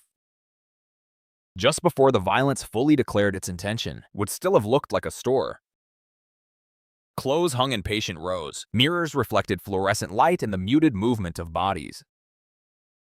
The front entrance, the fitting rooms, the register area, the stock space in the back, all of it still belonged to the architecture of routine. The air would have carried the weightless sounds of retail life. Footsteps over floor tile, the soft friction of hangers sliding, the distant rustle of fabric being handled, maybe the mechanical chirp of a register or the clipped, ordinary exchange of words between employee and customer. Then someone entered with another purpose. And once that purpose crossed the threshold, the store changed faster than any eye could register. There is a moment in all confined acts of violence when space itself seems to go bad. The walls do not move. The floor remains where it is. The shelves and doors and counters all stay in place. Yet the room becomes unrecognizable because its meaning has changed. That is what happened here. A commercial space became a controlled space. A familiar public setting became a trap.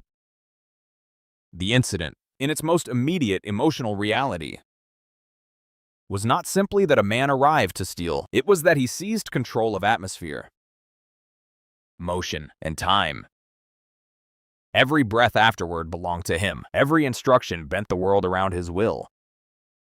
One can imagine the first seconds with terrible clarity precisely because they are so humanly recognizable. Shock never arrives as a neat cinematic beat. It moves unevenly. One person understands almost instantly that something is wrong.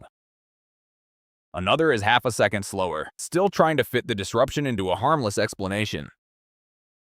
A customer might glance up with annoyance before fear catches up. An employee might hear a tone of voice and feel the stomach tighten before the mind has formed a sentence around the feeling.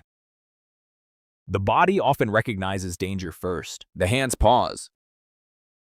The chest hardens. The room becomes too bright. That would have been the first phase of the incident, the collapse of ordinary interpretation. A store is no longer a store. A stranger is no longer a customer. Words are no longer conversation. They are command. Once that shift happened, the women inside would have been thrown into the logic of survival. This is what so often gets flattened in public retellings. People hear that 5 women were shot during a robbery. and the event compresses in memory into a single sealed block of violence. But inside the incident, there were human intervals. Seconds stretched and thickened. Instructions were heard. Processed, obeyed. Fear moved from person to person without needing language. Someone's eyes would have widened in disbelief. Someone's breath would have gone shallow and careful. Someone may have tried.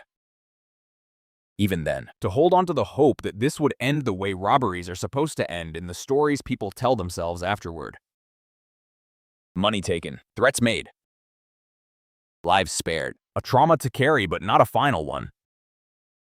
That hope is part of the incident too. It deserves to be honored because it is evidence of life still fighting to imagine a future. Terror does not erase the instinct to continue, it sharpens it. A woman under the muzzle of a gun does not become an abstraction called a victim. She becomes more intensely herself than ever. All nerves and memory and will condensed into the need to reach the next minute. What happened inside the Lane Bryant store was not just violence visited upon passive figures. It was violence visited upon living women whose bodies and minds were desperately trying to navigate an impossible set of circumstances in real time. The robbery imposed a script on them, but they still had to endure each line of it one instant at a time. There is a particular humiliation embedded in crimes like this.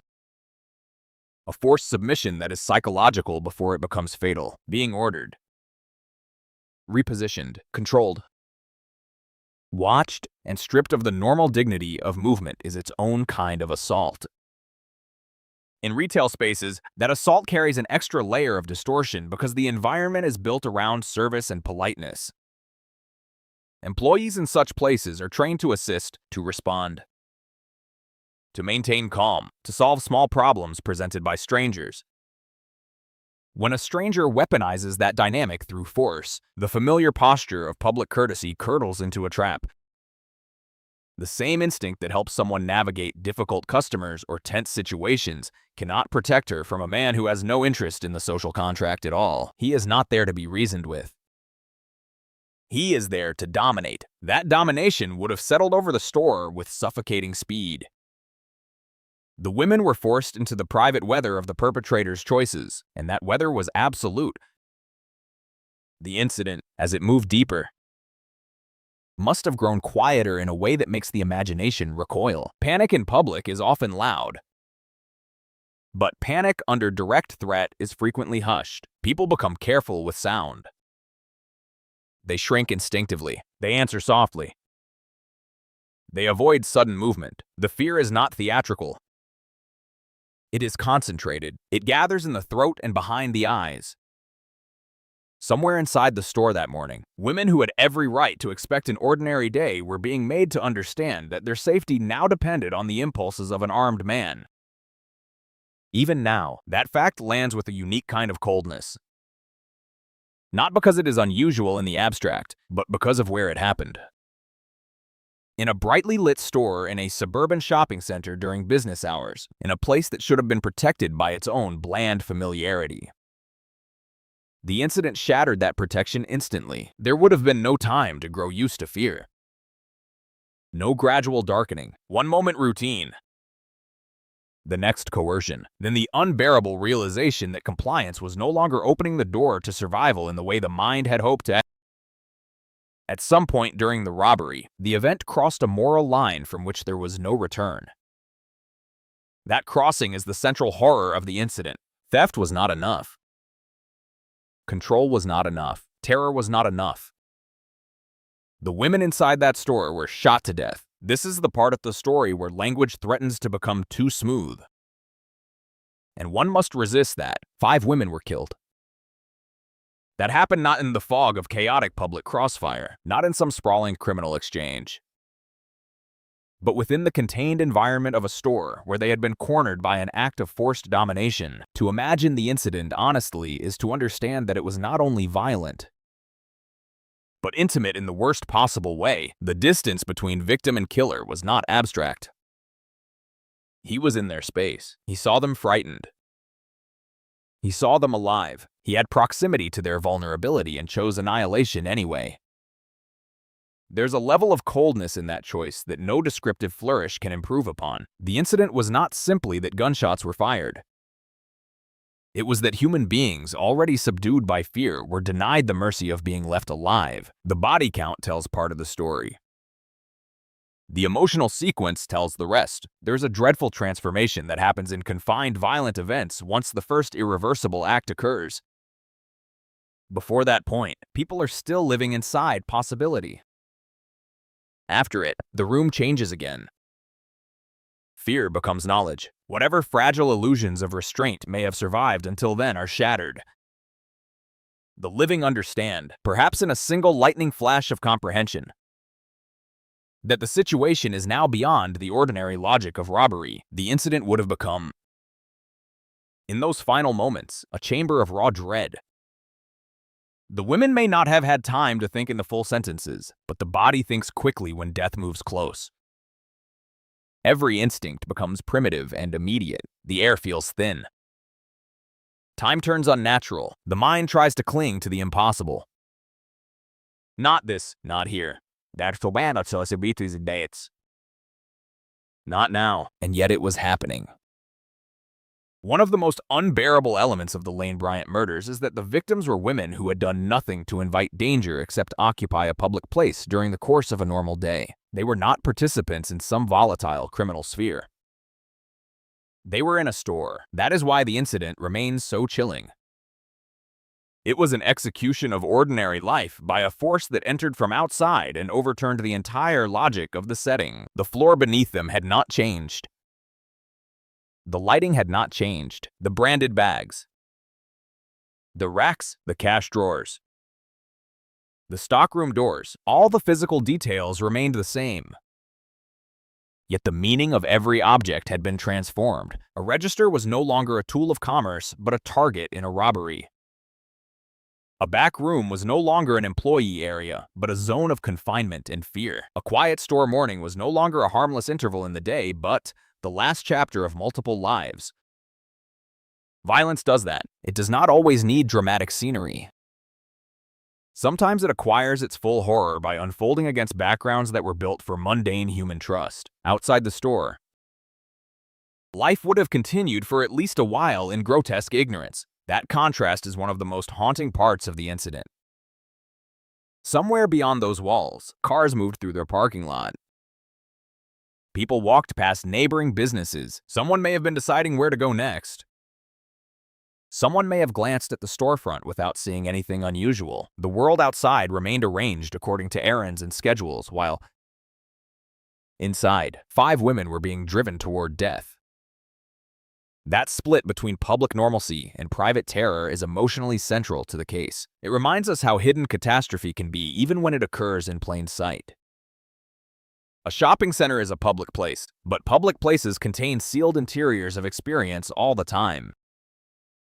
The people outside did not know that inside one unit, the air had turned electric with fear. They did not know that morning light was falling across a scene already contaminated by mortal threat. They did not know that before long, the store would be known not for selling clothes, but for a crime so brutal that the address itself would be remembered through death. The incident is also marked by a terrible finality. Some crimes leave behind movement, pursuit, noise, survivors able to run into the street screaming, "What happened?" This one ended in a silence that seems, even now, especially oppressive. After the robbery and shootings, after the killer left, what remained inside that store was not only physical devastation, but the sudden stillness that follows concentrated violence. One can imagine the fluorescent lights continuing to hum over a space that had been ripped out of ordinary time. Merchandise still in place, counters still standing, the banal order of a retail store grotesquely intact around the aftermath of murder. That image, more than many overtly graphic ones, captures the spiritual violence of the incident. It was not chaos in the cinematic sense. It was horror dropped into order and left there. The silence afterward must have felt almost accusatory. It said that the world had failed to intervene. It said that the room had borne witness and done nothing, because rooms cannot do anything. It said that death can happen quickly enough in a public commercial space for the architecture itself to seem complicit simply by remaining unchanged. When people later learned what had happened, the incident was often summarized in the efficient language of news: a robbery at a Lane Bryant store in Tinley Park, 5 women shot to death.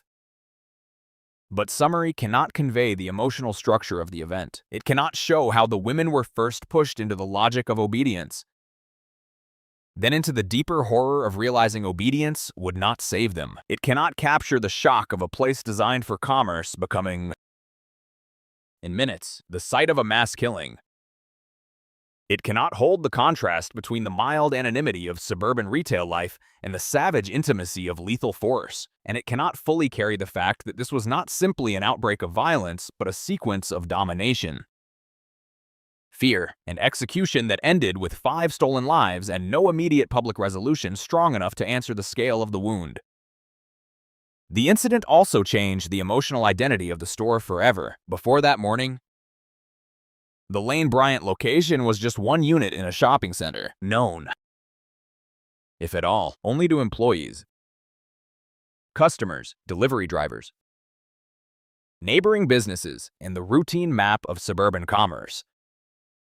After the murders, it became something else. Places where public violence occurs are rarely allowed to remain neutral in memory. They absorb the crime into their name. A school, a theater, a church, a store. Once blood enters the story, the place no longer belongs only to its original function. The incident rewrote the Lane Bryant store into a site of grief and dread. Even those who had never visited could picture it. Even those who could not describe its layout could feel what it represented. That is part of what makes public incidents of violence so far-reaching. They damage not only bodies and families, but the emotional trust people place in ordinary settings. After something like this, the mind no longer encounters such places with complete innocence. Somewhere in the background, a new knowledge has been installed. It can happen here too. It can happen while the lights are on, while people are shopping, while the parking lot looks ordinary, while the day has barely begun. And then there's the last cruelty of the incident, the one that extends beyond the morning itself into all the years that followed. The violence ended quickly compared with the length of the grief it created, but it did not end with understanding. The perpetrator vanished from the scene, but the event remained, unresolved, echoing. In that sense, the incident never fully concluded in public memory. It moved from immediate horror into enduring uncertainty. The women were gone. The store had been transformed into a crime scene. Families and community were left to face a grief that was sudden, brutal, and public. Yet the final narrative turned people instinctively expect after such an incident: the naming. The clear and visible account of who crossed that threshold with murder in mind did not arrive in the clean way such cases seem to demand. That absence does not change what the incident was, but it deepens its darkness. A robbery turned slaughter. A suburban store turned tomb.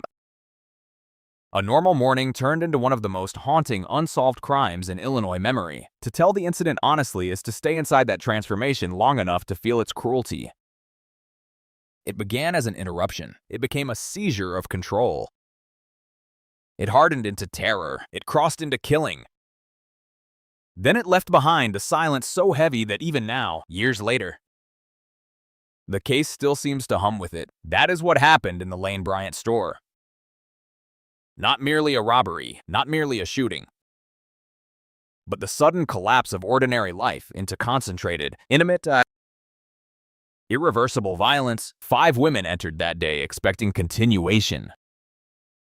The incident took that expectation, crushed it, and left the world outside to discover, too late, that in one brightly lit retail space, the ordinary had been murdered along with them. When the first people stepped into the Lane Bryant store after the violence, whatever assumptions they had carried toward that doorway would have died almost immediately. Even before the full scene was processed, the air itself must have felt wrong. Crime scenes are often described in terms of what they contain, but just as often they are defined by what they no longer contain. The ordinary noise is gone. The soft transaction of retail life has disappeared. No murmured conversation about sizes. No rustle of browsing customers moving from rack to rack. No cash register punctuating the morning with its mechanical little confirmations. No employee voice lifting briefly above the rest to answer a question or call out a routine detail. In place of all that would have been a silence so complete it felt unnatural, the kind of silence that does not soothe but accuses. Under the fluorescent lights of a suburban clothing store, that silence would have seemed especially obscene. The room had been built for commerce, for brightness, for movement, for the mild theater of ordinary life. Now it held the aftermath of sudden death. The crime scene and the initial clues belong, in one sense, to law enforcement. To evidence bags and measured photographs in the trained eye, searching for patterns under pressure. But they also belong to the emotional memory of the case. Because the room itself became the first witness that could not speak. The Lane Bryant store in Tinley Park did not merely become the location of 5 murders. It became a sealed container of interrupted life. Every object inside it had survived the violence in a way the women had not. And that contrast would have hung over the scene with unbearable force. The first impression must have been one of terrible contradiction. A women's clothing store is a place of surfaces, color, order, display. Even at its busiest, it remains a controlled environment. The garments are arranged to flatter the eye. The mirrors are meant to offer reflection. However imperfectly, not terror. The fitting rooms are private, but only in the gentle, temporary way that retail privacy works. The counters, hangers, shelves, tags, shopping bags, and stock areas all belong to a world of routine. At the Lane Bryant scene, that routine had been violently ruptured, yet many of its physical markers would have remained grotesquely intact. Clothes still folded, signage still visible, merchandise still hanging in neat, indifferent rows. There is something uniquely haunting about violent crime in spaces that do not look violent afterward. A dark alley almost expects suffering in the public imagination.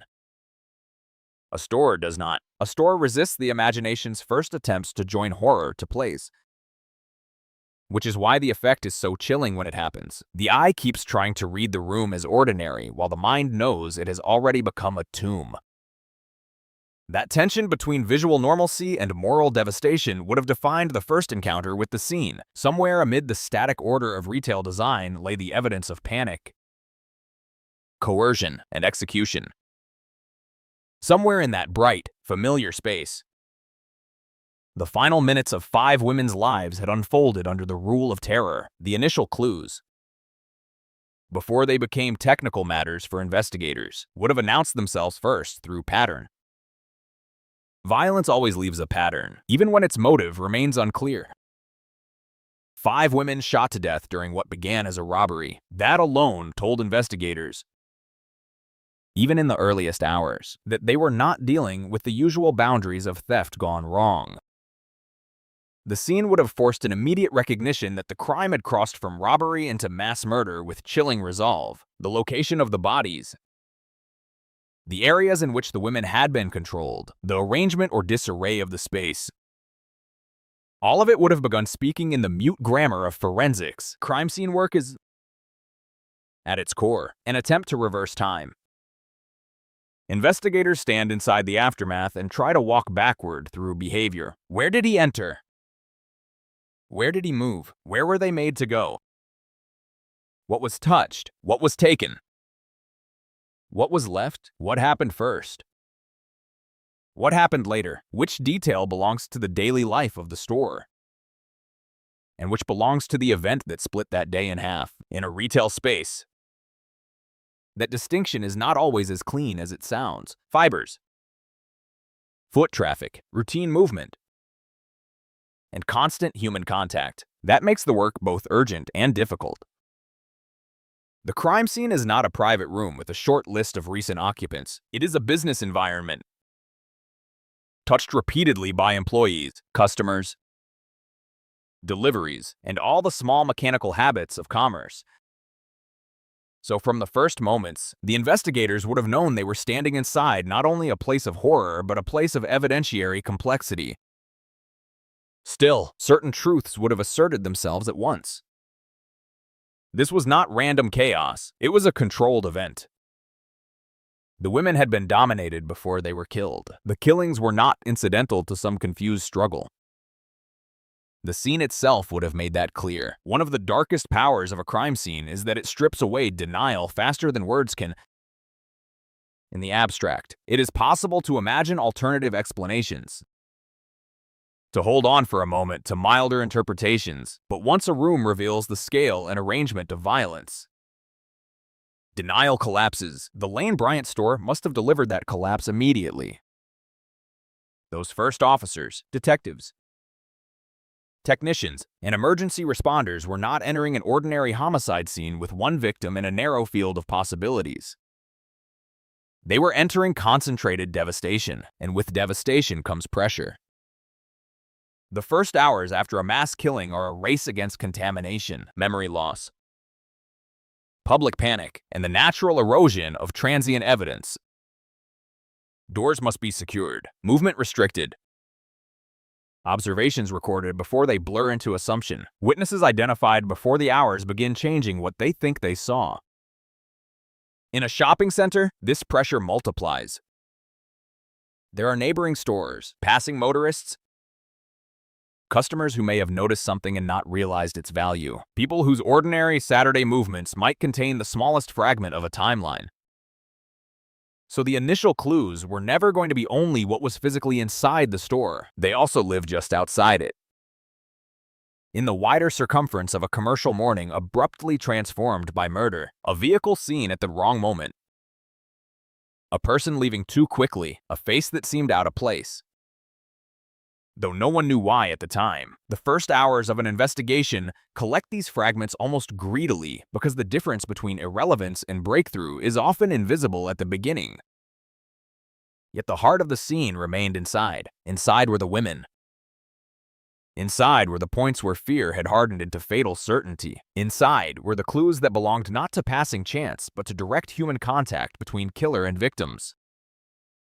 The back areas of a store often become especially important in crimes like this because they offer privacy, control, and separation from the public eye. Whether the women were forced into one such space or controlled across more than one area, the very geography of the store would have become part of the first map investigators built in their minds. Where people are found matters.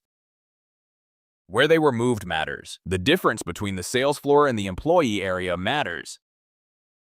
Each space carries its own behavioral implication. A front entrance suggests openness, exposure, a threshold crossed from public routine into threat. A rear room suggests sequestration, domination, an attempt to hide the event while it unfolds. The store's architecture, so innocent before, would have been studied now as if it were an accomplice with secrets embedded in its design. Which doors locked from which side? Which areas offered concealment? What line of sight existed from the outside? How long someone could control the interior before attracting notice? These questions are part of the initial clues, too, because a killer's choices often reveal as much through environment as through objects left behind. Then there is the violence itself, the most brutal clue of all. The use of a firearm in a confined commercial space creates a trail not only of injury, but of acoustics, shell casings, trajectories, and timing.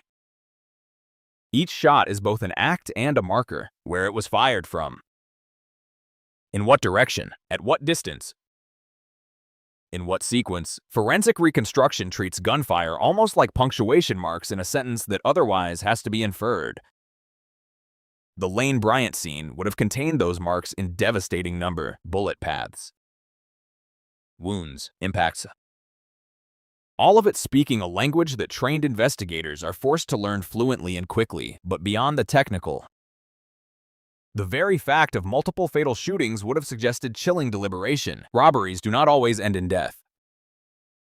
Even violent robberies often seek speed over total annihilation. A scene with 5 dead women told law enforcement immediately that they were confronting someone capable of crossing every ordinary boundary of criminal restraint. That realization is not merely analytical, it changes the emotional pressure of the case from the start. An armed robber is dangerous. An armed robber who leaves 5 women dead is something colder, harder to predict, and more urgent to stop.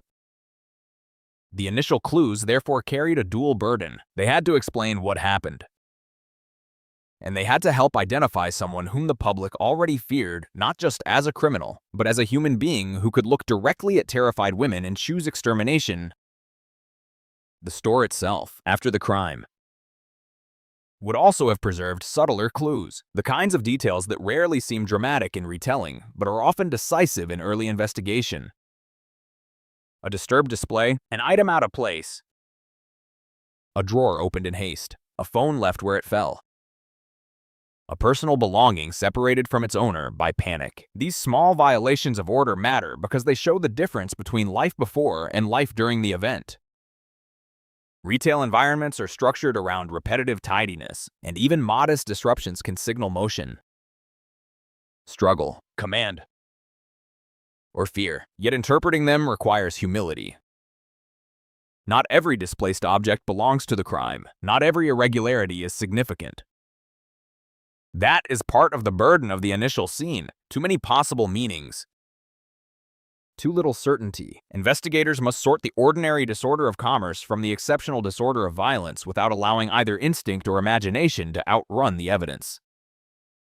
They must look at a hanger on the floor and ask whether it means anything at all. They must notice the silence of a stockroom, the position of a chair, the state of a register, the path between rooms, and resist turning guesswork into narrative before the clues have earned it.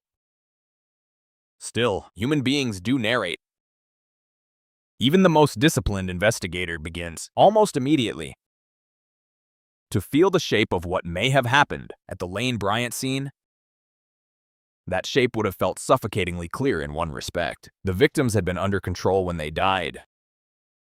That implied a crime not of sudden explosion, but of sustained dominance. Sustained dominance means time. Time means risk. Risk means the perpetrator either believed he could manage the setting without interruption or had reason to think he could. That, too, is an initial clue, not a fingerprint or a casing, but a psychological marker. It says something about confidence, about familiarity with coercion, perhaps about planning.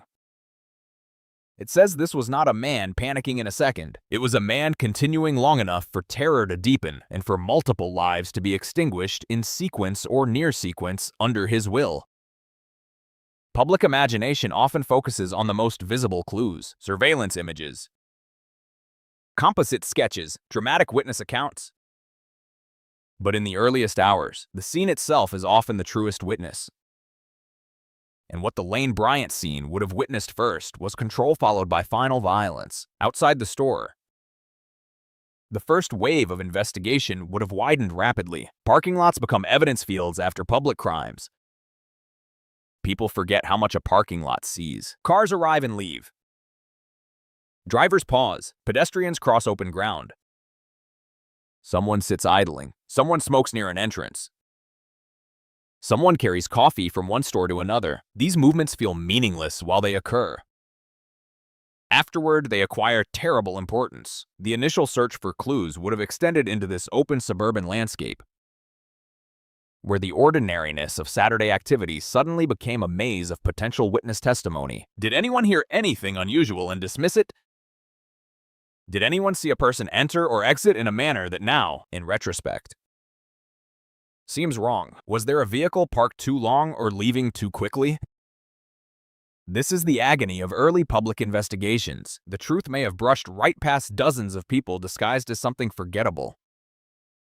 And memory is fragile. It improves slightly under shock, then distorts under repetition, media coverage, suggestion, and time. So investigators in the opening hours would have been trying to pin down not only physical evidence but living perception before it dissolved inside the crime scene. However, the dead remained the heaviest clue. each woman's position, injuries, in relation to the space-formed part of the account the room was giving. Bodies at a homicide scene are not props in a mystery. They are the final record of where someone's life collided with another person's will. The way investigators read that record is clinical because it must be, but the emotional force of it never disappears entirely. 5 women killed in one store is not just a forensic challenge. It is a moral shock, every measurement taken. Every angle photographed, every note recorded is really part of a single urgent question asked 5 times over. What happened to her here, and how do we make the truth speak? In the Lane Bryant case, that question was intensified by the knowledge that the setting should have protected them by its very normalcy. The store did not stand in an isolated field or behind some known wall of danger. It stood in the middle of ordinary public life. That meant the initial clues carried another kind of weight as well. They had to restore, somehow, the invisible bridge between the visible world outside and the hidden terror inside. They had to explain how a public place became private slaughter without immediate interruption. This is one reason such scenes haunt investigators and communities alike. The clues do not merely identify a suspect. They also challenge the deeper assumptions people hold about safety, time, and visibility. If this could happen here, under these lights, in this kind of store, during this kind of day, then what exactly had everyone missed? And yet, even in the face of that dread, the earliest phase of the case would have contained its own grim momentum. High-profile murders produce an atmosphere of sharpened purpose in their first hours. Law enforcement mobilizes. Resources converge. The scene is sealed. The media begins circling. The public leans forward. There is, however briefly, a feeling that answers are close, that clues are fresh, that the killer cannot have moved too far ahead of the evidence. In the Lane Bryant murders, the crime scene must have seemed full of promise in that narrow investigative sense. A public commercial location, multiple victims, a confined environment. Surely the store, the surrounding businesses, the witnesses, the physical evidence, all of it would yield something decisive. That confidence, or at least that fierce hope, forms part of the initial chapter 2. It sharpens the tragedy in hindsight, because a crime scene can be rich with clues and still refuse to surrender its center. Evidence can accumulate without resolving. Details can clarify the method without naming the hand. And in cases that remain unsolved, the early promise of the scene becomes its own kind of ghost. People remember not only the horror, but the sense that the answer had to be somewhere right there on the floor, in the air, in the store, in the parking lot, in the minutes just before and after. The Lane Bryant crime scene, then, was more than a place where 5 women died. It was the first battlefield in a struggle between visible devastation and elusive truth. Its initial clues were written in blood and silence, in the arrangement of bodies, in the controlled geography of fear, in the violated order of a suburban retail space, and in the surrounding fragments of a morning that had not known it was already becoming history. Investigators would have read those clues with urgency. The community with shock, and the public with the desperate expectation that such a visible crime could not remain unanswered. But in that first moment, before the years of uncertainty settled over the case, the scene itself seemed to hold everything: terror, finality, and the possibility that the room, if listened to carefully enough, might still give up the name of the man who had walked into an ordinary store and turned it into a place the world would never again be able to remember as ordinary.